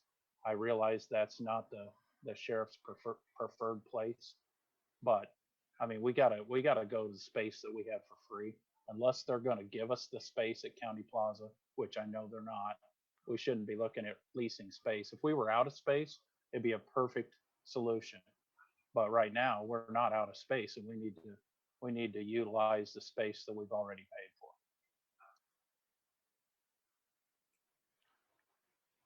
Yeah, I agree with a lot of that. There's a lot of big questions that we have to answer on this topic. Mr. McGuire, you have a hand up. Sure. Really, it's just too bad that we've drug out the nursing home sale and now we've drug out the county jail expansion to this point that we're in this position because we don't have the money to do this either. And I don't think that after discussions about moving people out of the county, that will be a great idea either. And we don't have money for the rent to move the sheriff anywhere either, because of the budget issues we were talking about earlier. So I don't know how this is going to be workable. I just think that the way that we make decisions in this county has just gotten us into such a horrible position, just like the last vote, that we got to figure out how to start making the right decisions. It's just really pretty poor.